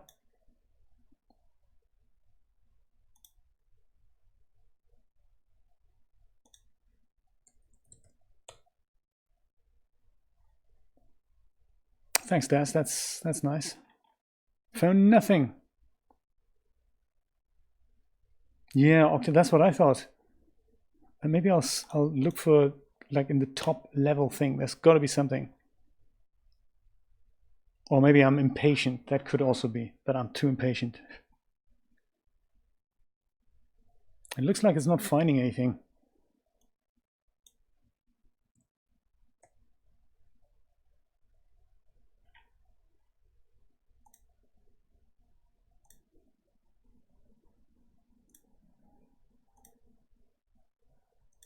This is where, you know, the clever people would actually go and read the manual, I guess. Predator from DAZ defaults dimension. This is the Uber environment now. That is not it.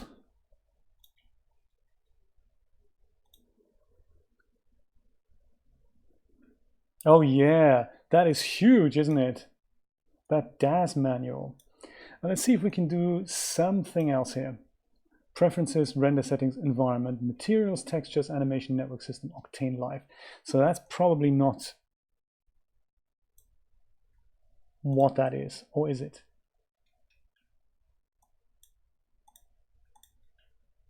I'd love to have access to the actual library here, like we had in Blender. That's got to be a, it's got to be a possibility. Oh, that's the viewport, right?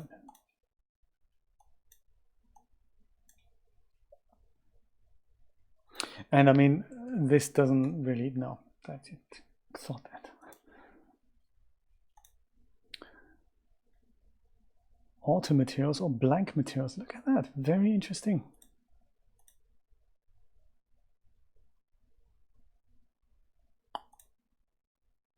Can I make something new? No. New and groups, filter by category. Nothing going. So is there anything in here then? Well, that's just a viewport, isn't it? Switch to render size. Oh, wonder where it gets that from, the actual render size. If this is something we set here. Oh, look at that. We can, this is how we pick the camera that we want to look through. So perspective view versus camera. That's very nice. And are these linked? Yes, look at that. They're linked. Whatever I pick in here is picked in there. And is it vice versa? If I go to the back view, then yes, look at that. These two are linked. Oh, that's nice. So you can have this open as a kind of a small thing that renders in the background, like on a second monitor as a preview. Very, very nice.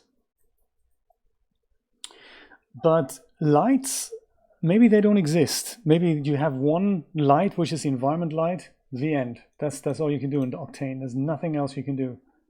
If you're not happy with that, that's it. You got to live with it. Maybe. We can make it brighter by, you know, turning it back into this. But that's hardly the point. You may want things more than just one light.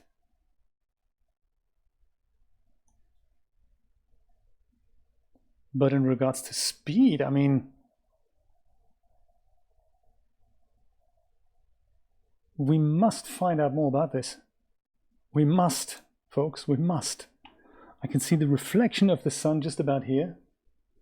If you have any ideas where I should be going in regards to the light, please let me know. You know, maybe I'm overlooking something. Oh, there's access to the environment here as well.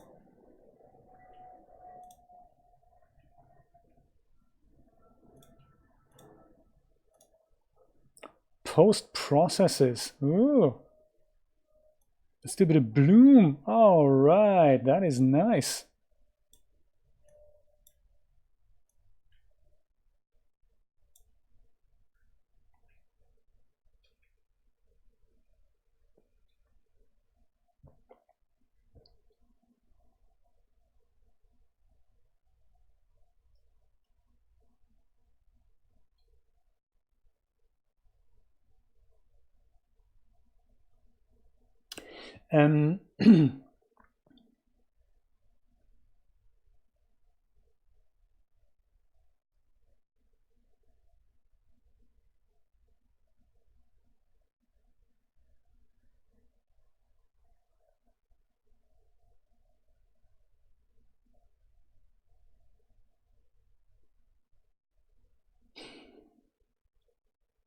I guess so. It's funny how quickly we've worked out the general workflow, but now getting it to do something meaningful eludes us.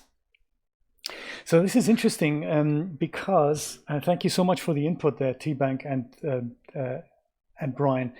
The black body thing, we've tried that earlier in Blender, and it was indeed there. So we found a black body emission thing in Blender, but we haven't found that here. So that's kind of interesting. I wonder if we can, we're going to have another crack at this, finding this exact setting that we create a black body thing. I have half an idea of where to look. And T-Bank, yours sounded actually very straightforward. This can be solved by changing the material of the bulbs on an Octane material and setting the emission from there. So this is kind of what we tried, but tell you what, let's try something along those lines. So we'll switch the post processes off here, just so that we don't find ourselves in a little bit of a pickle here. So we go and make it dark. I'll create, in fact, let's use the material for the sphere. Or shall we use a new, let's use a new sphere. I'll create a new primitive, make it a sphere as well. And this one we'll make smaller. And I'll just put that in front of the two. Oh, that was the wrong sphere. My goodness, that was, that's bad. This sphere, I'm going to call that a bulb. And I'm going to make that smaller and bring that in the front some, like so. So this, I'm expecting that to light up at one point. That's the ultimate goal here. Light up you.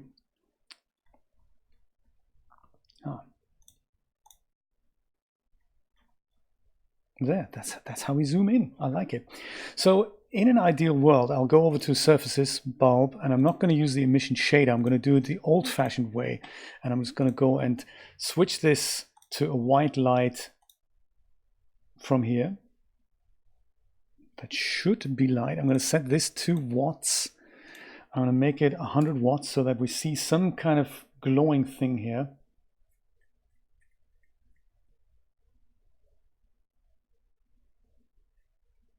To an octane material. I see this is the thing. How do we do that?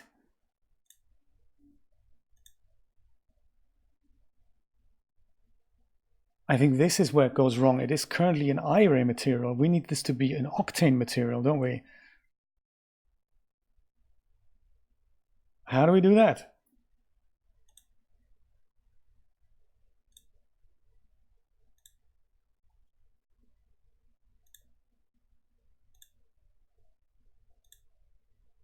Materials, I'm just going to go for octane. Anything? Come on. Norton.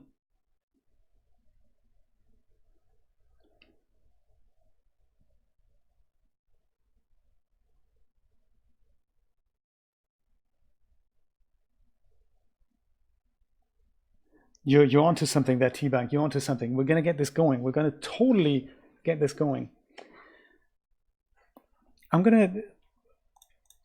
It shouldn't matter, but I'm going to set this back to 0, which is basically switching this off. So currently, I believe this is a proper I-ray material. Let's see if I can follow your steps. Set shader to Octane. User shader. Click View Source button. I'm stuck at step 0 there. I would imagine select the object. User shader.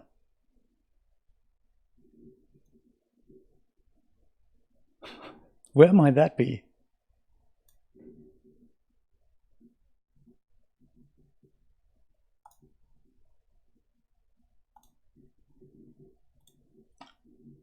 User shader. This could either be in the content library.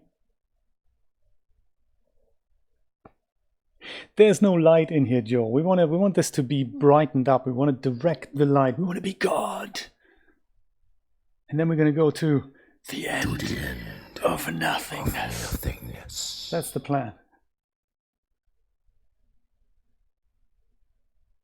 Octane user shader. Come on, we're gonna find it. We're gonna find it.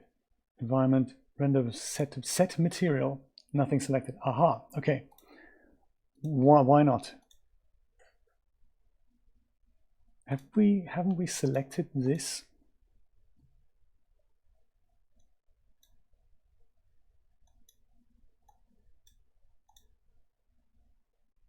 Bob default. Come on, we've done it. But this could be in here. Could be in here.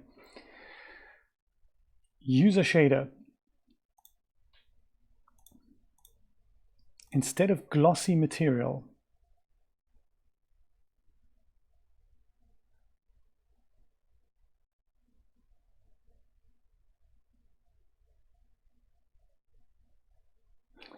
it's like art.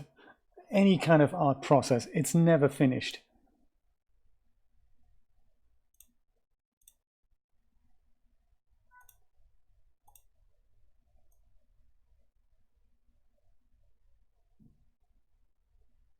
Come on, it's got to be in here. It's got to be in here.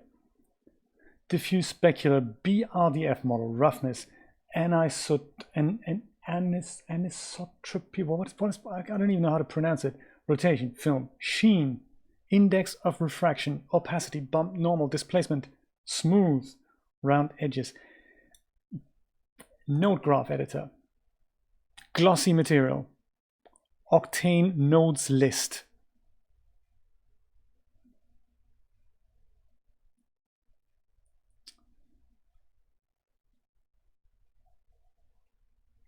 Mapping emitters, frickin' black body, man. What do? Just drag it in here? Yes.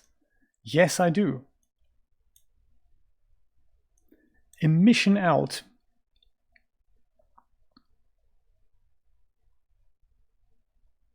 Glossy material out. So I could put the emission out into...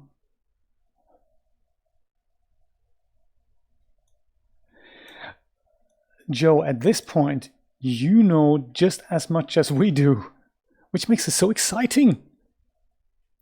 I have a feeling I need to connect the emission out into something like an emission input here. I doubt we're going to be able to just pop that in here into material out. We can try.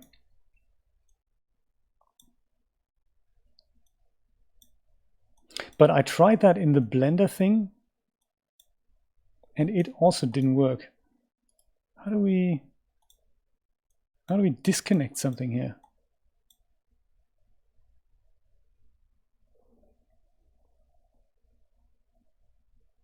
This is kind of the area T-Bank was talking about, right? Or rather, the forum post was talking about.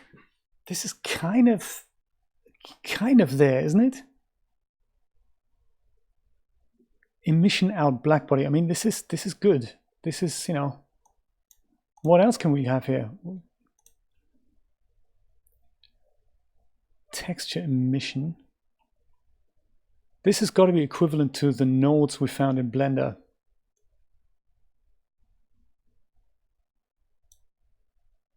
I just don't know how to disconnect this. I mean, also this and that has a different color, so perhaps that's not going to work. Perhaps if I go to emission out and put that into anisotropy in, that also doesn't work. Maybe index of refraction? No. Film IOR? No. How do we connect anything?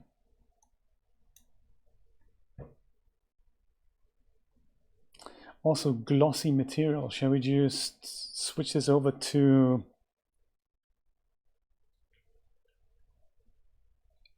mix metallic? Diffuse. Okay, diffuse. Let's try that. Now we have an emission input. Ha ha ha ha. If only we could connect these two. Ha! Something happened. Is this happening here? Something's happening. Man. Where's the other panel gone now?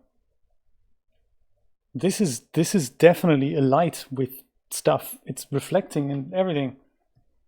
Okay, where is that panel that was clearly just open? And how did I get there? Node graph editor, was that it? I thought that was still open. It's behind here. There it is. Oh, the node graph editor has now replaced my DAZ viewport. I like that. It's accidentally docked itself in here. I'd like for you to be here. That's nice. So I can switch this to that. That's perfect, perfect. Well, ooh. It is illuminating, isn't it? Vivian, thank you so much for your subscription. Awesome. Now, that's the panel I was really looking forward to here. This watts. What if we add an extra 0 on that? That should make that bulb brighter, right? Observe, please. Hit return also. It's a light. It's brightening up the place. Surface brightness on and off. Look at it go. That's awesome. So if we go back to our viewport here, I think we're onto something. We move this up. It makes a light. This is the bulb we were talking about.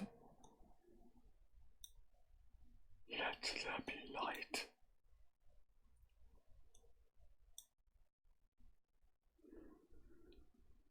That is exciting. We've made light. Let's change the color of the light. I have to get organized with the panels here. I think this is what I was looking for. NGE. Put a texture on this. Okay, let's just remain calm here.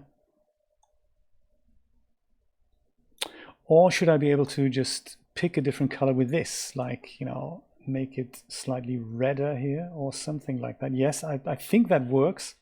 It's just that the brightness is so bright that we barely get to see it. Is that it?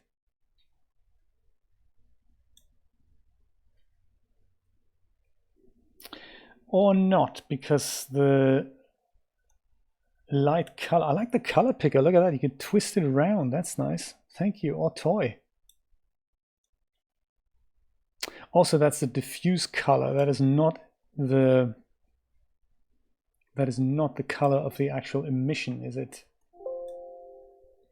Oh, modal dialog, please dismiss. There is, can we make this here? There we go. There is a color temperature slider, so that kind of works.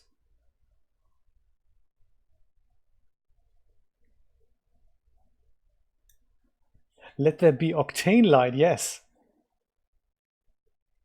So let's try 5000 and see if we can somehow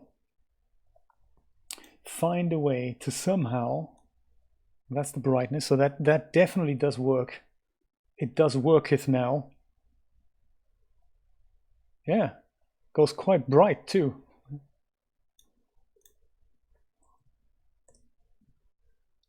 $1,000.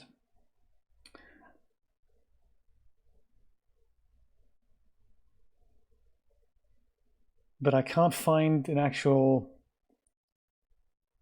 like a light color type slider. But hey, who needs it? I mean, you know, we've got light. And now, of course, the difficult bit is remembering how did I get there? And also, just to relate that to what we had with Blender here earlier, that we, can I close this? I might just close it. This was on here, wasn't it? Under Panes Octane Render. I'm sure we'll find it again. So we put the, I think then in Blender, our issue was that this was not a diffuse material. So hence it didn't have an emission input. So we just connected in Blender, we connected the emission out directly into the material in, and that didn't quite work. So this needs to be in a diffuse material. Black body goes into the emission input of the diffuse material stays connected to the default material. Boom. Exciting. So we can set lights and it somehow converts iray materials. Some iray materials.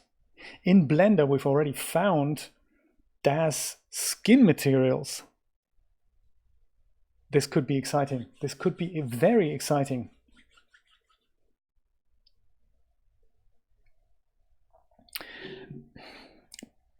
possible,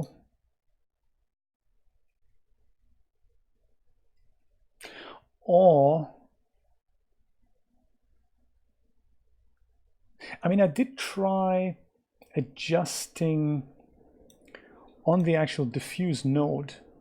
I did try to adjust the diffuse color. I did try that, didn't I? And that didn't make such a big difference. Oops. So then this is awesome how this is linked. I really like that they have this, that they just let you use whatever front end you're comfortable with, just learn the render engine and you're good to go, including things like Carrara. That's what I find really cool about this approach of Octane, that they just go, well, you know, we understand you come from different walks of life, you know, you need a good render engine. We don't want to force you to learn a new interface just so that you can have a good render engine. If you want to use ours with whatever front end you want, go ahead, we've got an option for you. That's clever. I like that. That's clever. So this is linked. If I click on diffuse, I'm changing the properties of the diffuse material. If I click on black body, I'm changing the output of that. I guess maybe if it is based in reality, a black body doesn't really have a color other than black. We heat it up. Eventually it gets to 6,500 degrees Kelvin and it glows so bright that it emulates sunlight. I guess maybe the other thing we could try is set maybe the black body from grayscale to RGB color.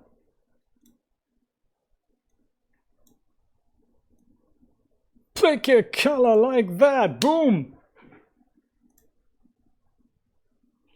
Now I understand. Now we have a difference between the diffuse color. It doesn't matter what the diffuse color is, isn't it? Let's make it gray. Black body needs to be set to RGB color. Grayscale makes a gray light. RGB color makes an RGB light.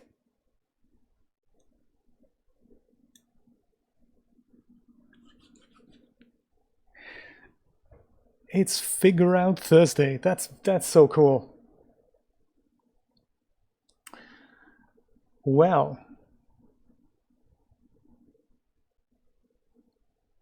just so that we're all clear here, that we're all on the same page here, I'm going to leave the red light on and in here.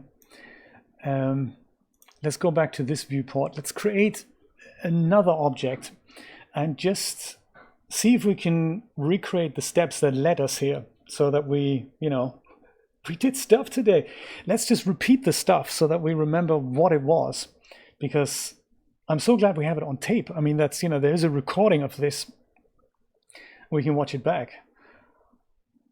Take the best bits out of it.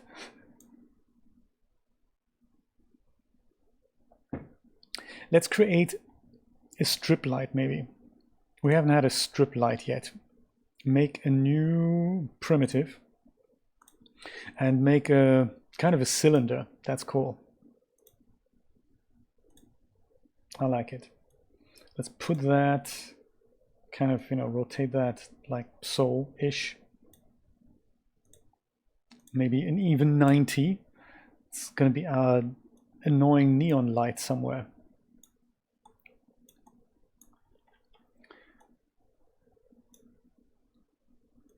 Yeah, let this be our neon light that shines from above, illuminating our evening scene.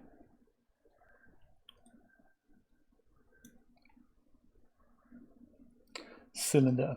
Okay. What happens if I switch off the bulb? Light goes away. Oh, awesome. Man, Octane, where have you been all my life? Great. So cylinder, that's going to be our neon light.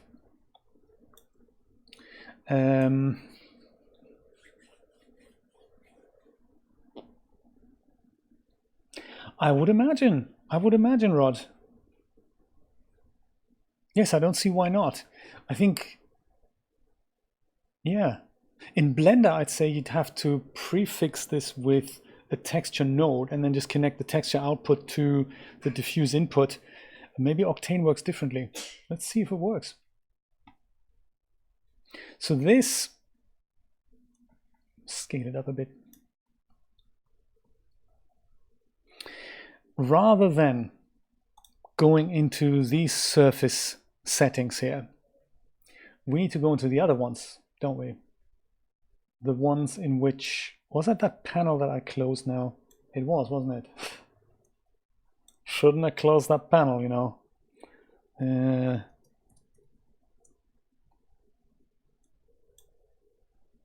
Was it this?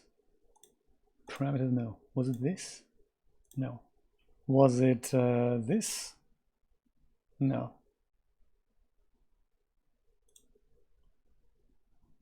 Environment. Set material, nothing selected. It had something to do, didn't it, with that?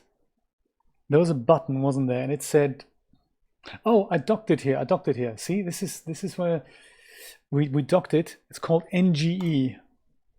That's the one. And we need to, of course, select the cylinder. This thing isn't selecting that. That's uncool, man. Oh, there we go. That's it. That's it. Open that. Make sure we select the correct thing. So right now we're not selecting the correct object here. Why is that, I wonder? Nothing selected. Well,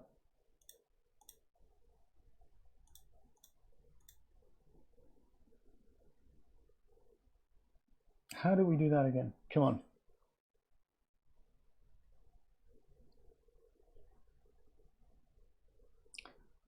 Octane shader view source.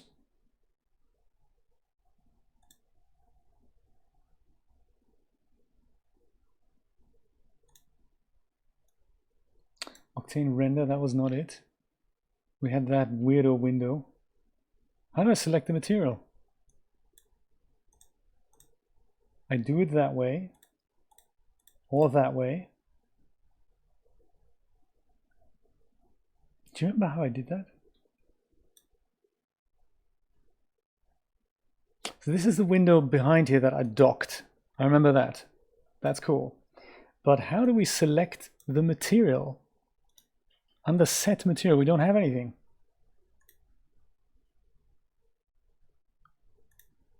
What a shame. We were so close.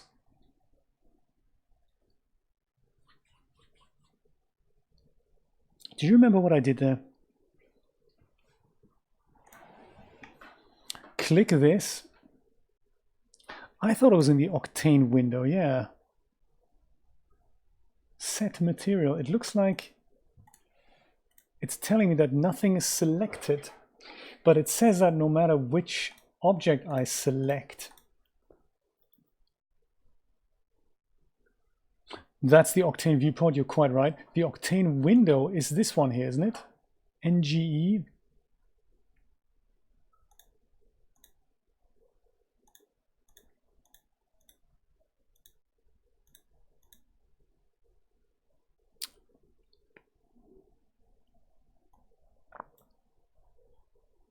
And the only thing that remains selected here is literally the one material we've dealt with. So this is now our bulb. But when I switch this to something else, this is no longer linked, which is bizarre. Bye, Joe. Thank you for dropping in.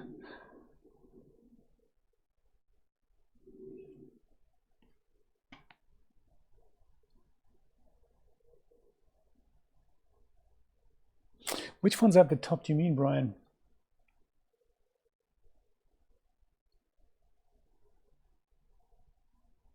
Yes, where is that window? Where is that window, I wonder? I thought it was up on the tabs Octane, but that appears to be open. Octane, Octane, Octane, where are you?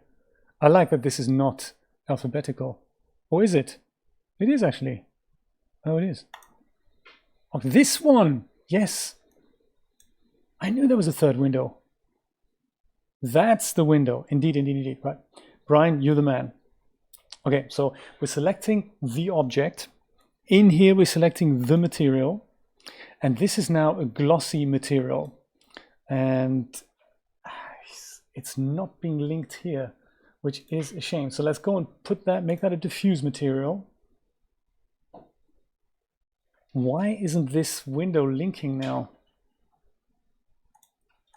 Because, you know, it's kind of what we need here, isn't it? Node graph editor. Ah, it's no auto link, no. You press the node graph editor. Right. And then we get diffuse material. Then we open this crazy thing here and we take out a black body emitter thing and drag that into here, drop that in its place. Then we connect emission out with emission in. Emission needs to kind of light up yellow there. And then the thing, oh, don't dock there. Why are you docking there? I tried to dock you earlier, now you're docking somewhere I don't want you to dock. Come on, undock, this is ridiculous.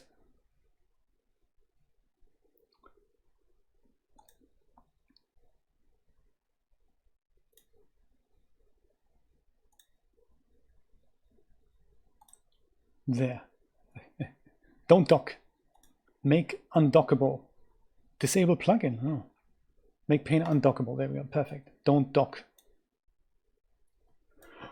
Whew.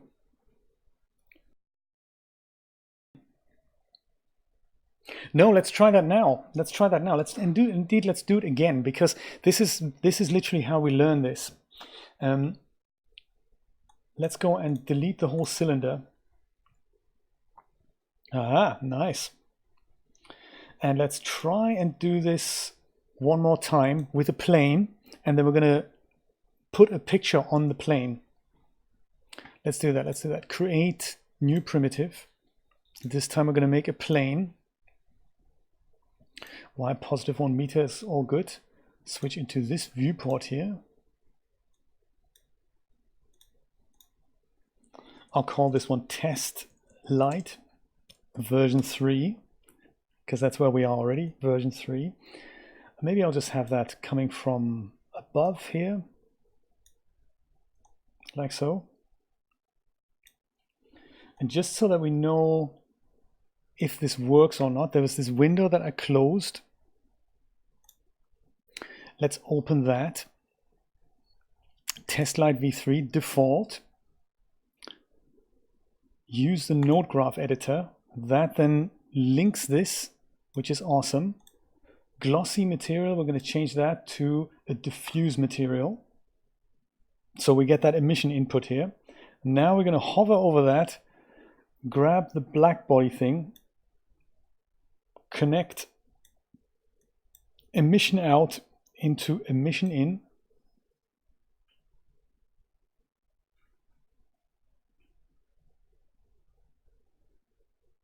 That's it. Doesn't look very light here. It did work earlier, I remember that.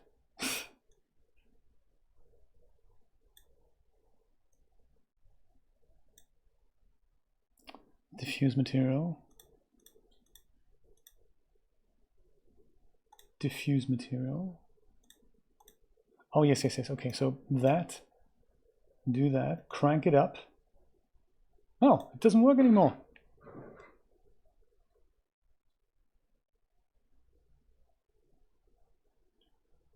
It's shining up, but it doesn't, oh, double-sided. It's the old double-sided trick again. Okay.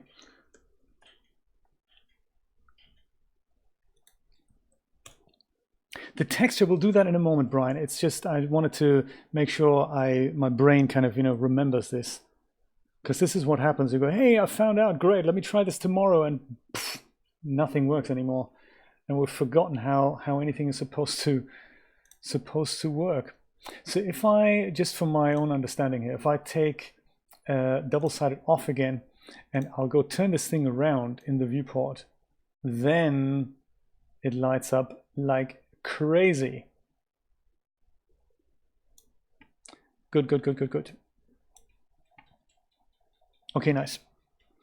Let's see if we can make that texture work here. So if I go and there's a texture input to the emission, I wonder if we just go and grab a texture then from here. Texture displacement, box projection, mappings, images, perhaps just an RGB image, perhaps. Drag that in. Texture out goes into texture in.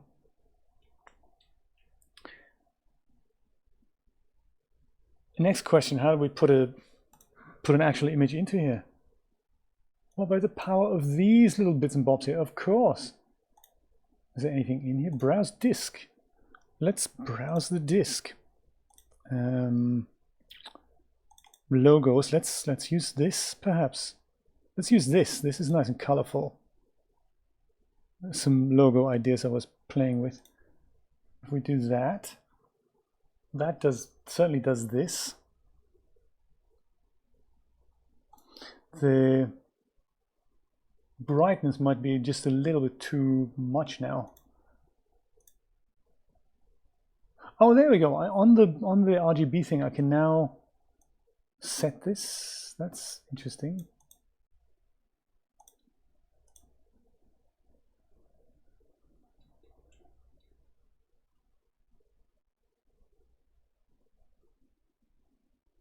Yeah, good point. It is a small screen.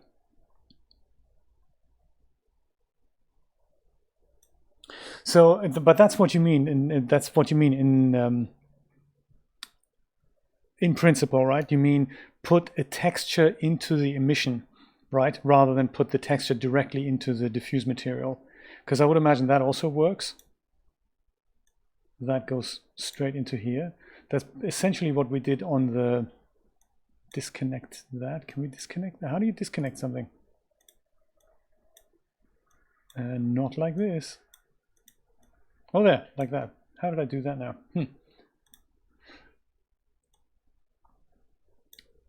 Just checking if my texture is displaying on here now.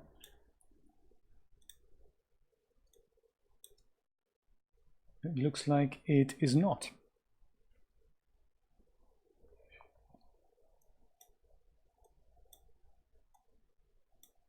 How did I disconnect this? Oh, like that, just like that. So texture goes into texture input of the black body. Emission out goes into the emission input of the diffuse material. And that gives us that. So on the black body thing now, I no longer have control of how bright this thing is, interestingly. So if I take this out, then I'm back to the black body and I've got the power slider here.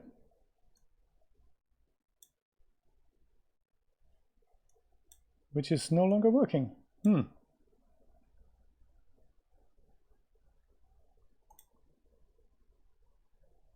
Like this one, right? This is what you mean. And we just set it to an RGB image, I'd say, like this. That's essentially what happened when I connected this to that. See that in the black body thing? That now turns this up, this whole thing into that. Or maybe it is something different. Maybe it is something different. Let's do it the other way. Delete. Under black body, texture, RGB image. Do we have one here? Recent, that one.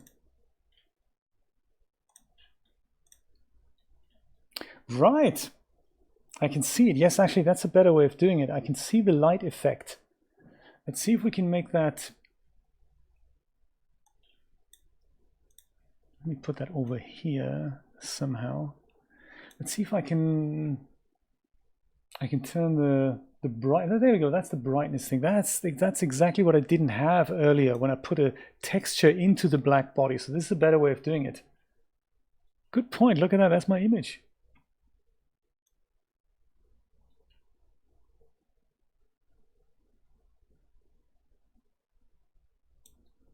Very nice, and I don't have to, like in Blender where I had to connect the diffuse output as well as the light. I don't have to do that. It's just one thing. Ha ha ha.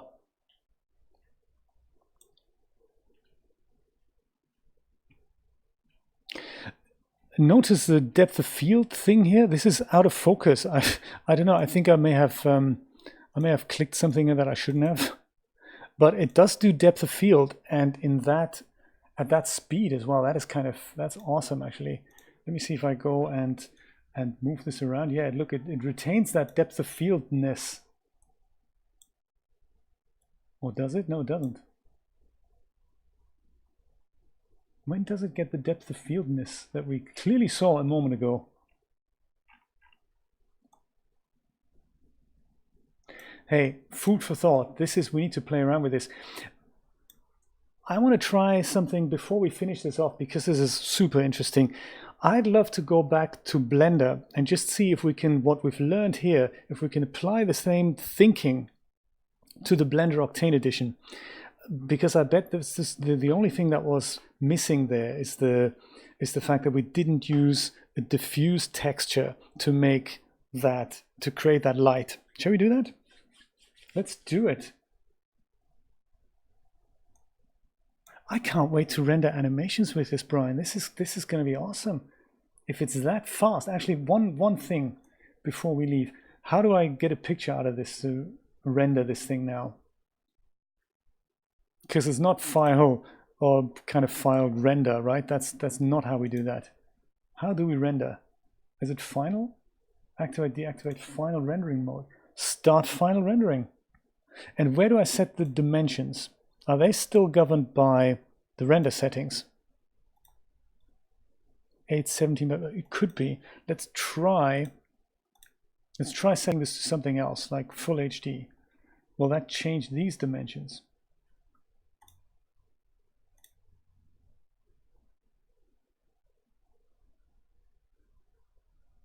Hard to say.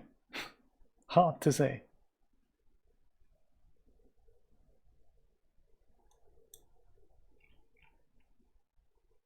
I bet the render dimensions are not set here. I think they're set somewhere else. Passes. Oh my goodness. Raw emitters environment. You can. Oh man, you can do multi-pass rendering. 40 billion denoiser passes. How many lightning passes? 1, 2, 3, 4, 5. Yes. Ay, caramba. So render passes does what it says on the box. Just when you thought you just about came to grips with DAZ Studio's iRay engine. Actually, just when you thought you'd come across you just grasped the basics of 3D Light, they give you iRay. And then you think, I can make iRay work. Then they give you this.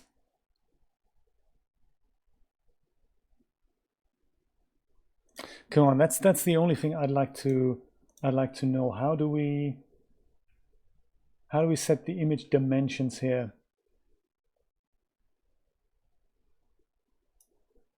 Current kernel, my goodness. That's the number of bounces, I guess.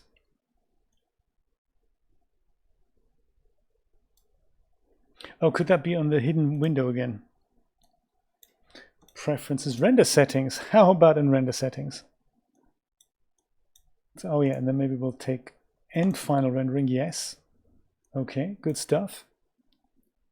Dimensions, 720 by 480. I suppose that's what it is. So there we go. 4/3 digicam, classic widescreen. Widescreen computer monitor, 16 by 10.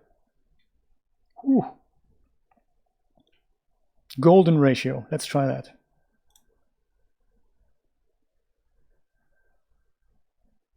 So, and then that's the aspect ratio. Now let's crank it up, just 2000 by 3500. That sounds good. Let's try that.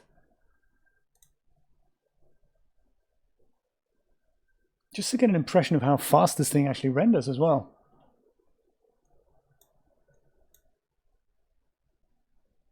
Can we make that bigger? Oh, we can. It's rendering, big progress bar at the top here.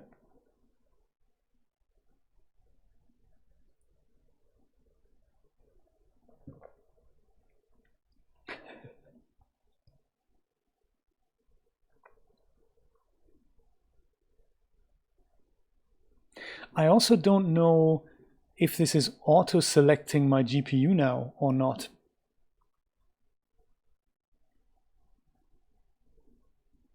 I mean, it must do. I would, if this was a CPU render, I think I would hear it. I could have a look actually in Task Manager.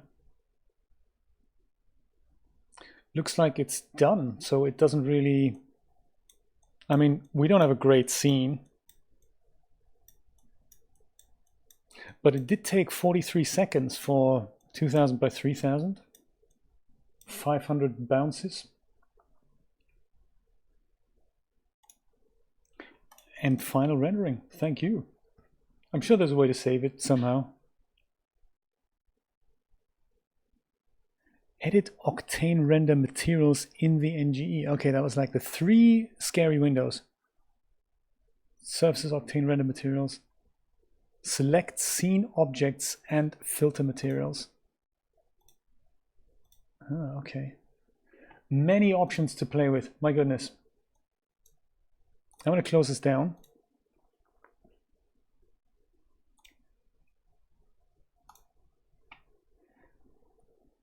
Yeah, and just see how it compares. I'd love to see how this works with characters. That's going to be exciting. Okay, thingy is still running. Let's go have a look at that Blender Octane Edition again. And perhaps we can just pick up the scene that I've made earlier, this one here. Just refresh my memory. What was this is the thing we tried to turn into a little light bulb. And then this was our Octane light. Hey, that should be doable. So let's have a look at this thing first. Yeah, so this was our mistake. The black body emission doesn't go into the material output straight away. That's not how that works. Let's go and delete that material here. And on our bulb, let's create a new material. And we're going to call that one bulb matte. Bulb matte. Bulb matte. That's it. Bulb matte. So we have a universal material on here that's currently specular. See where I'm going with this. We make that diffuse, and I wonder if it just magically gets an emission input. Let's go and create an Octane black body emission thing. Out text goes into emission, I would imagine. And this would have been way cooler had we actually looked at the rendered viewport over here to see this in action. It's emitting light. Take this away again. Somehow it's not emitting light. Out text into emission, boom. It emits light. Power 1000, it emits more light.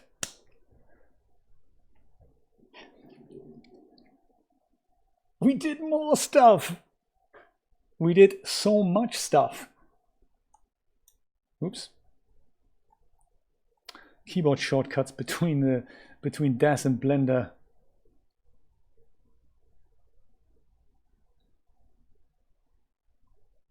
Just taking this closer look at the wood grain here, you actually see the sheen on top of the little riffles.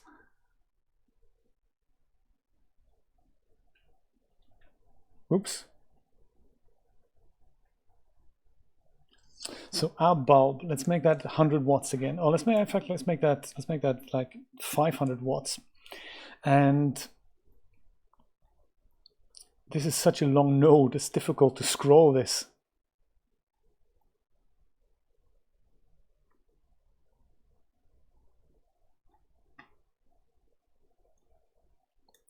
Albedo color. So, oh yeah, the color then, that is set on,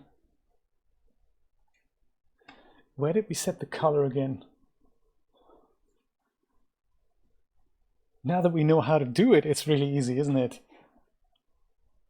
How did we set the color again on the, we turned this from RGB, from grayscale into an RGB color, didn't we? And that happened on the black body node. I remember that. Here's the temperature slider. So we can go and make that, I don't know, like 3000. That should be nice and yellow. Yes, it's yellow. Let's make it 10,000 to make it bluer. Makes sense. Put that back to 6,000. Where, however, is the color input? I wonder if it's just, if we just give it like an RGB node input in this case. It's such a long node. Metallic coating, the albedo color maybe.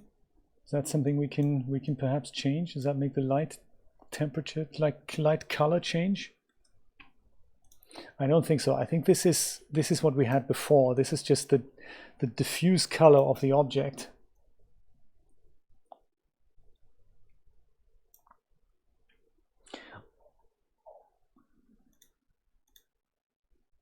Actually, not on the diffuse. I think it's on the black body shader.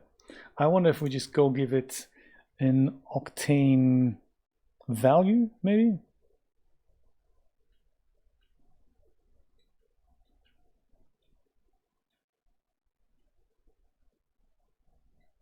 Is it a value? It's not one value though, is it? It's like an RGB value. It's on the, in DAZ Studio, we literally changed a property on this thing. We said you no longer be grayscale, you be something else now. I wonder if it works differently in Blender then. I mean, with the texture. There we go. Instance color texture, Gaussian spectrum texture, image texture, image tile texture. Maybe it's this, RGB spectrum texture.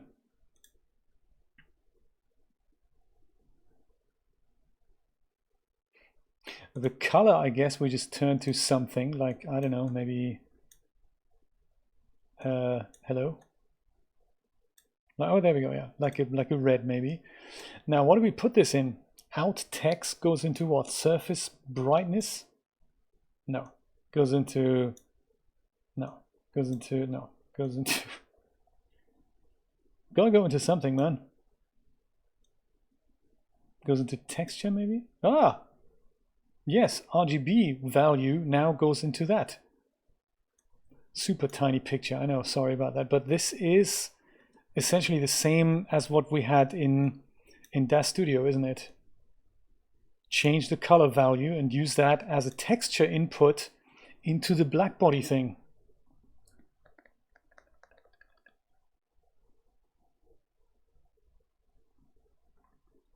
Texture input. Take that away, make it white again. We did more stuff. Okay, now that we know how to do that, let's go and take a look at this light here.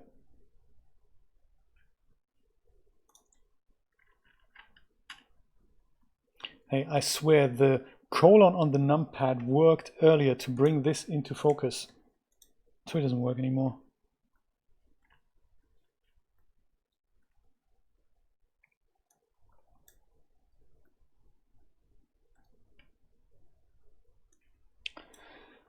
So that is also screwed up. Let's go and remove that material on the Octane light. Create a new material.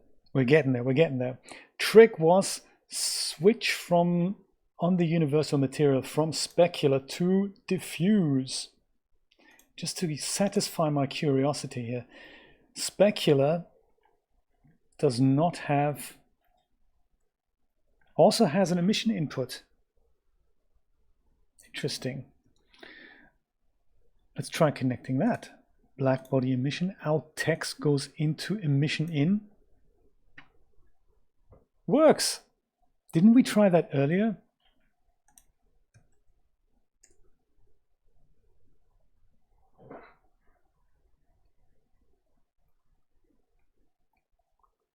Oh, there we go, double-sided. Didn't we try this earlier? So it also works with diffuse then.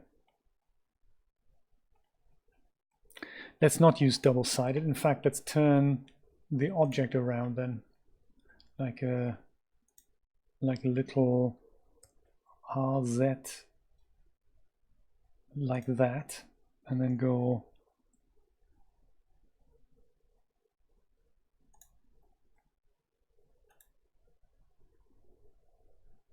there. Also like to see my manipulator gadget here somewhere. There, yeah. Move is good.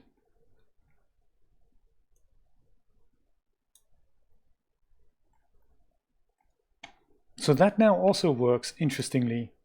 I could have sworn we tried that earlier.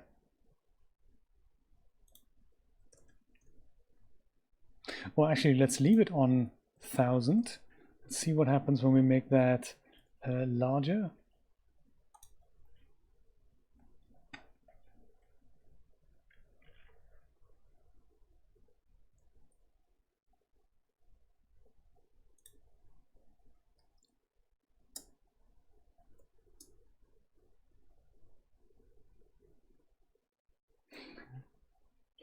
Yes, there will be, Rod. Those of us who fail are not allowed to use Blender Octane Edition.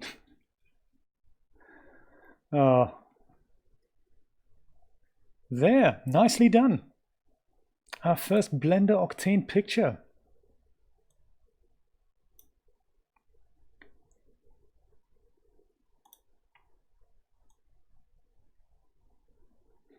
Can you imagine you put these bulbs into Suzanne and then she gets these kind of, these eyes.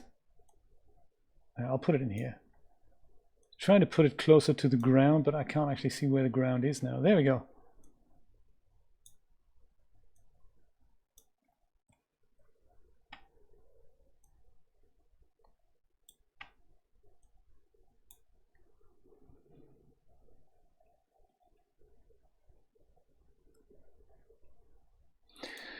I think we've got it under control here.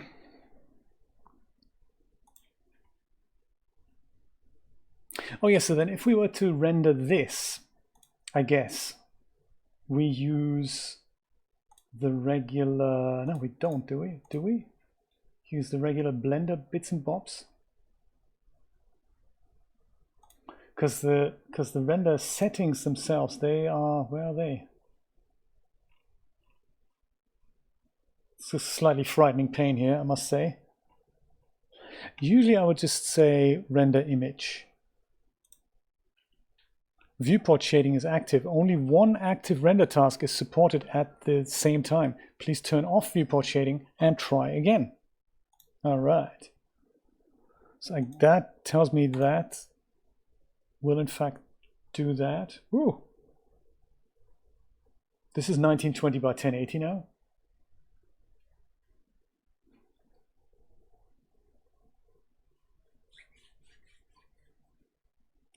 500 samples.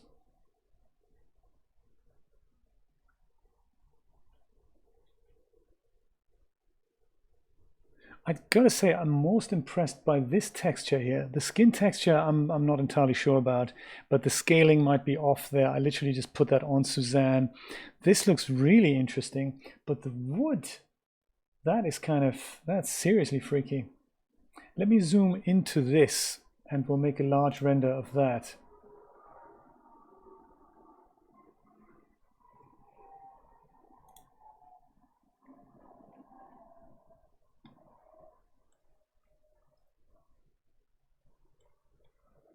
Something like that, because the texture on it was seriously cool.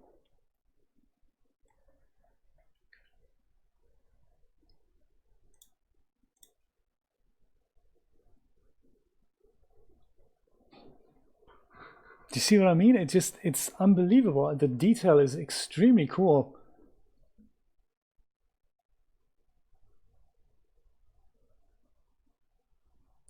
Unbelievable, Steve. We figured it all out. This is a jam-packed, very exciting stream, I must say.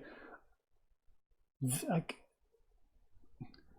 don't know what no net GPUs means. Do you want more GPUs? Are you even using my GPU? Talk to me, Octane. A very exciting, Steve. Very cool tip. We got the lights set up. We got the lights working in Blender as well. We got them working in DAZ Studio as well. That's interesting. So some materials, DAZ Studio actually converts, auto converts, or let's say Octane auto converts. I can't wait to play with that. We don't seem to have access to the whole material library, the Octane LiveDB in DAZ Studio, but you know, maybe that's not linked. Maybe that's a Blender only feature. I don't know. I'm blown away. Speed seems to be very exciting. Can't wait to play around with this more. This was good. Fast, Steve. Scarily fast. So it doesn't seem to have that overhead that iRay has. It just works quietly in the background. Viewport updates like crazy fast. So I'm gonna go close this and go back to the viewport shading. So I suppose this is an interesting thing to keep in mind, that we can't render the final image when we're in the rendered viewport. Like Cycles doesn't really care about that, but Octane does. So if we do this, switches back into here, and we manipulate the viewport, the update renders extremely fast. It was like that in DAZ Studio as well. It's kind of scary fast. The Cycles isn't this fast. But perhaps our light is a little bit much here. Maybe I'll put that down to maybe 500.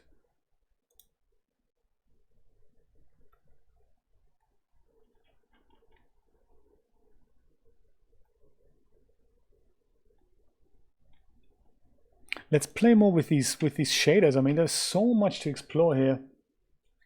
That's how it works, is it? Right, right. Glad you're back, Joe. Look at that picture.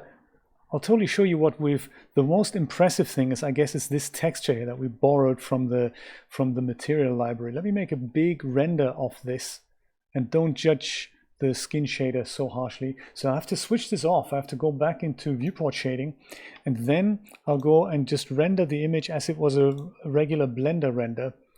And now Octane kind of goes to work here. That's a shame I don't have, oh yeah, I turned down the intensity of the light. Let me make that a bit brighter again, because that looked just so cool.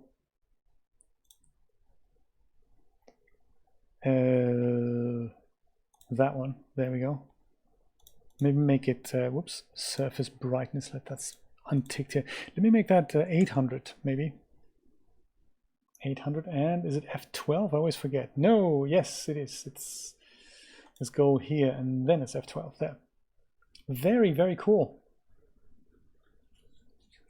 Marcos, how you doing? Good to see you. Wonderful to see you. We have had a lot of fun figuring out this Blender Octane Edition thing. Absolutely cool. Very exciting wood texture.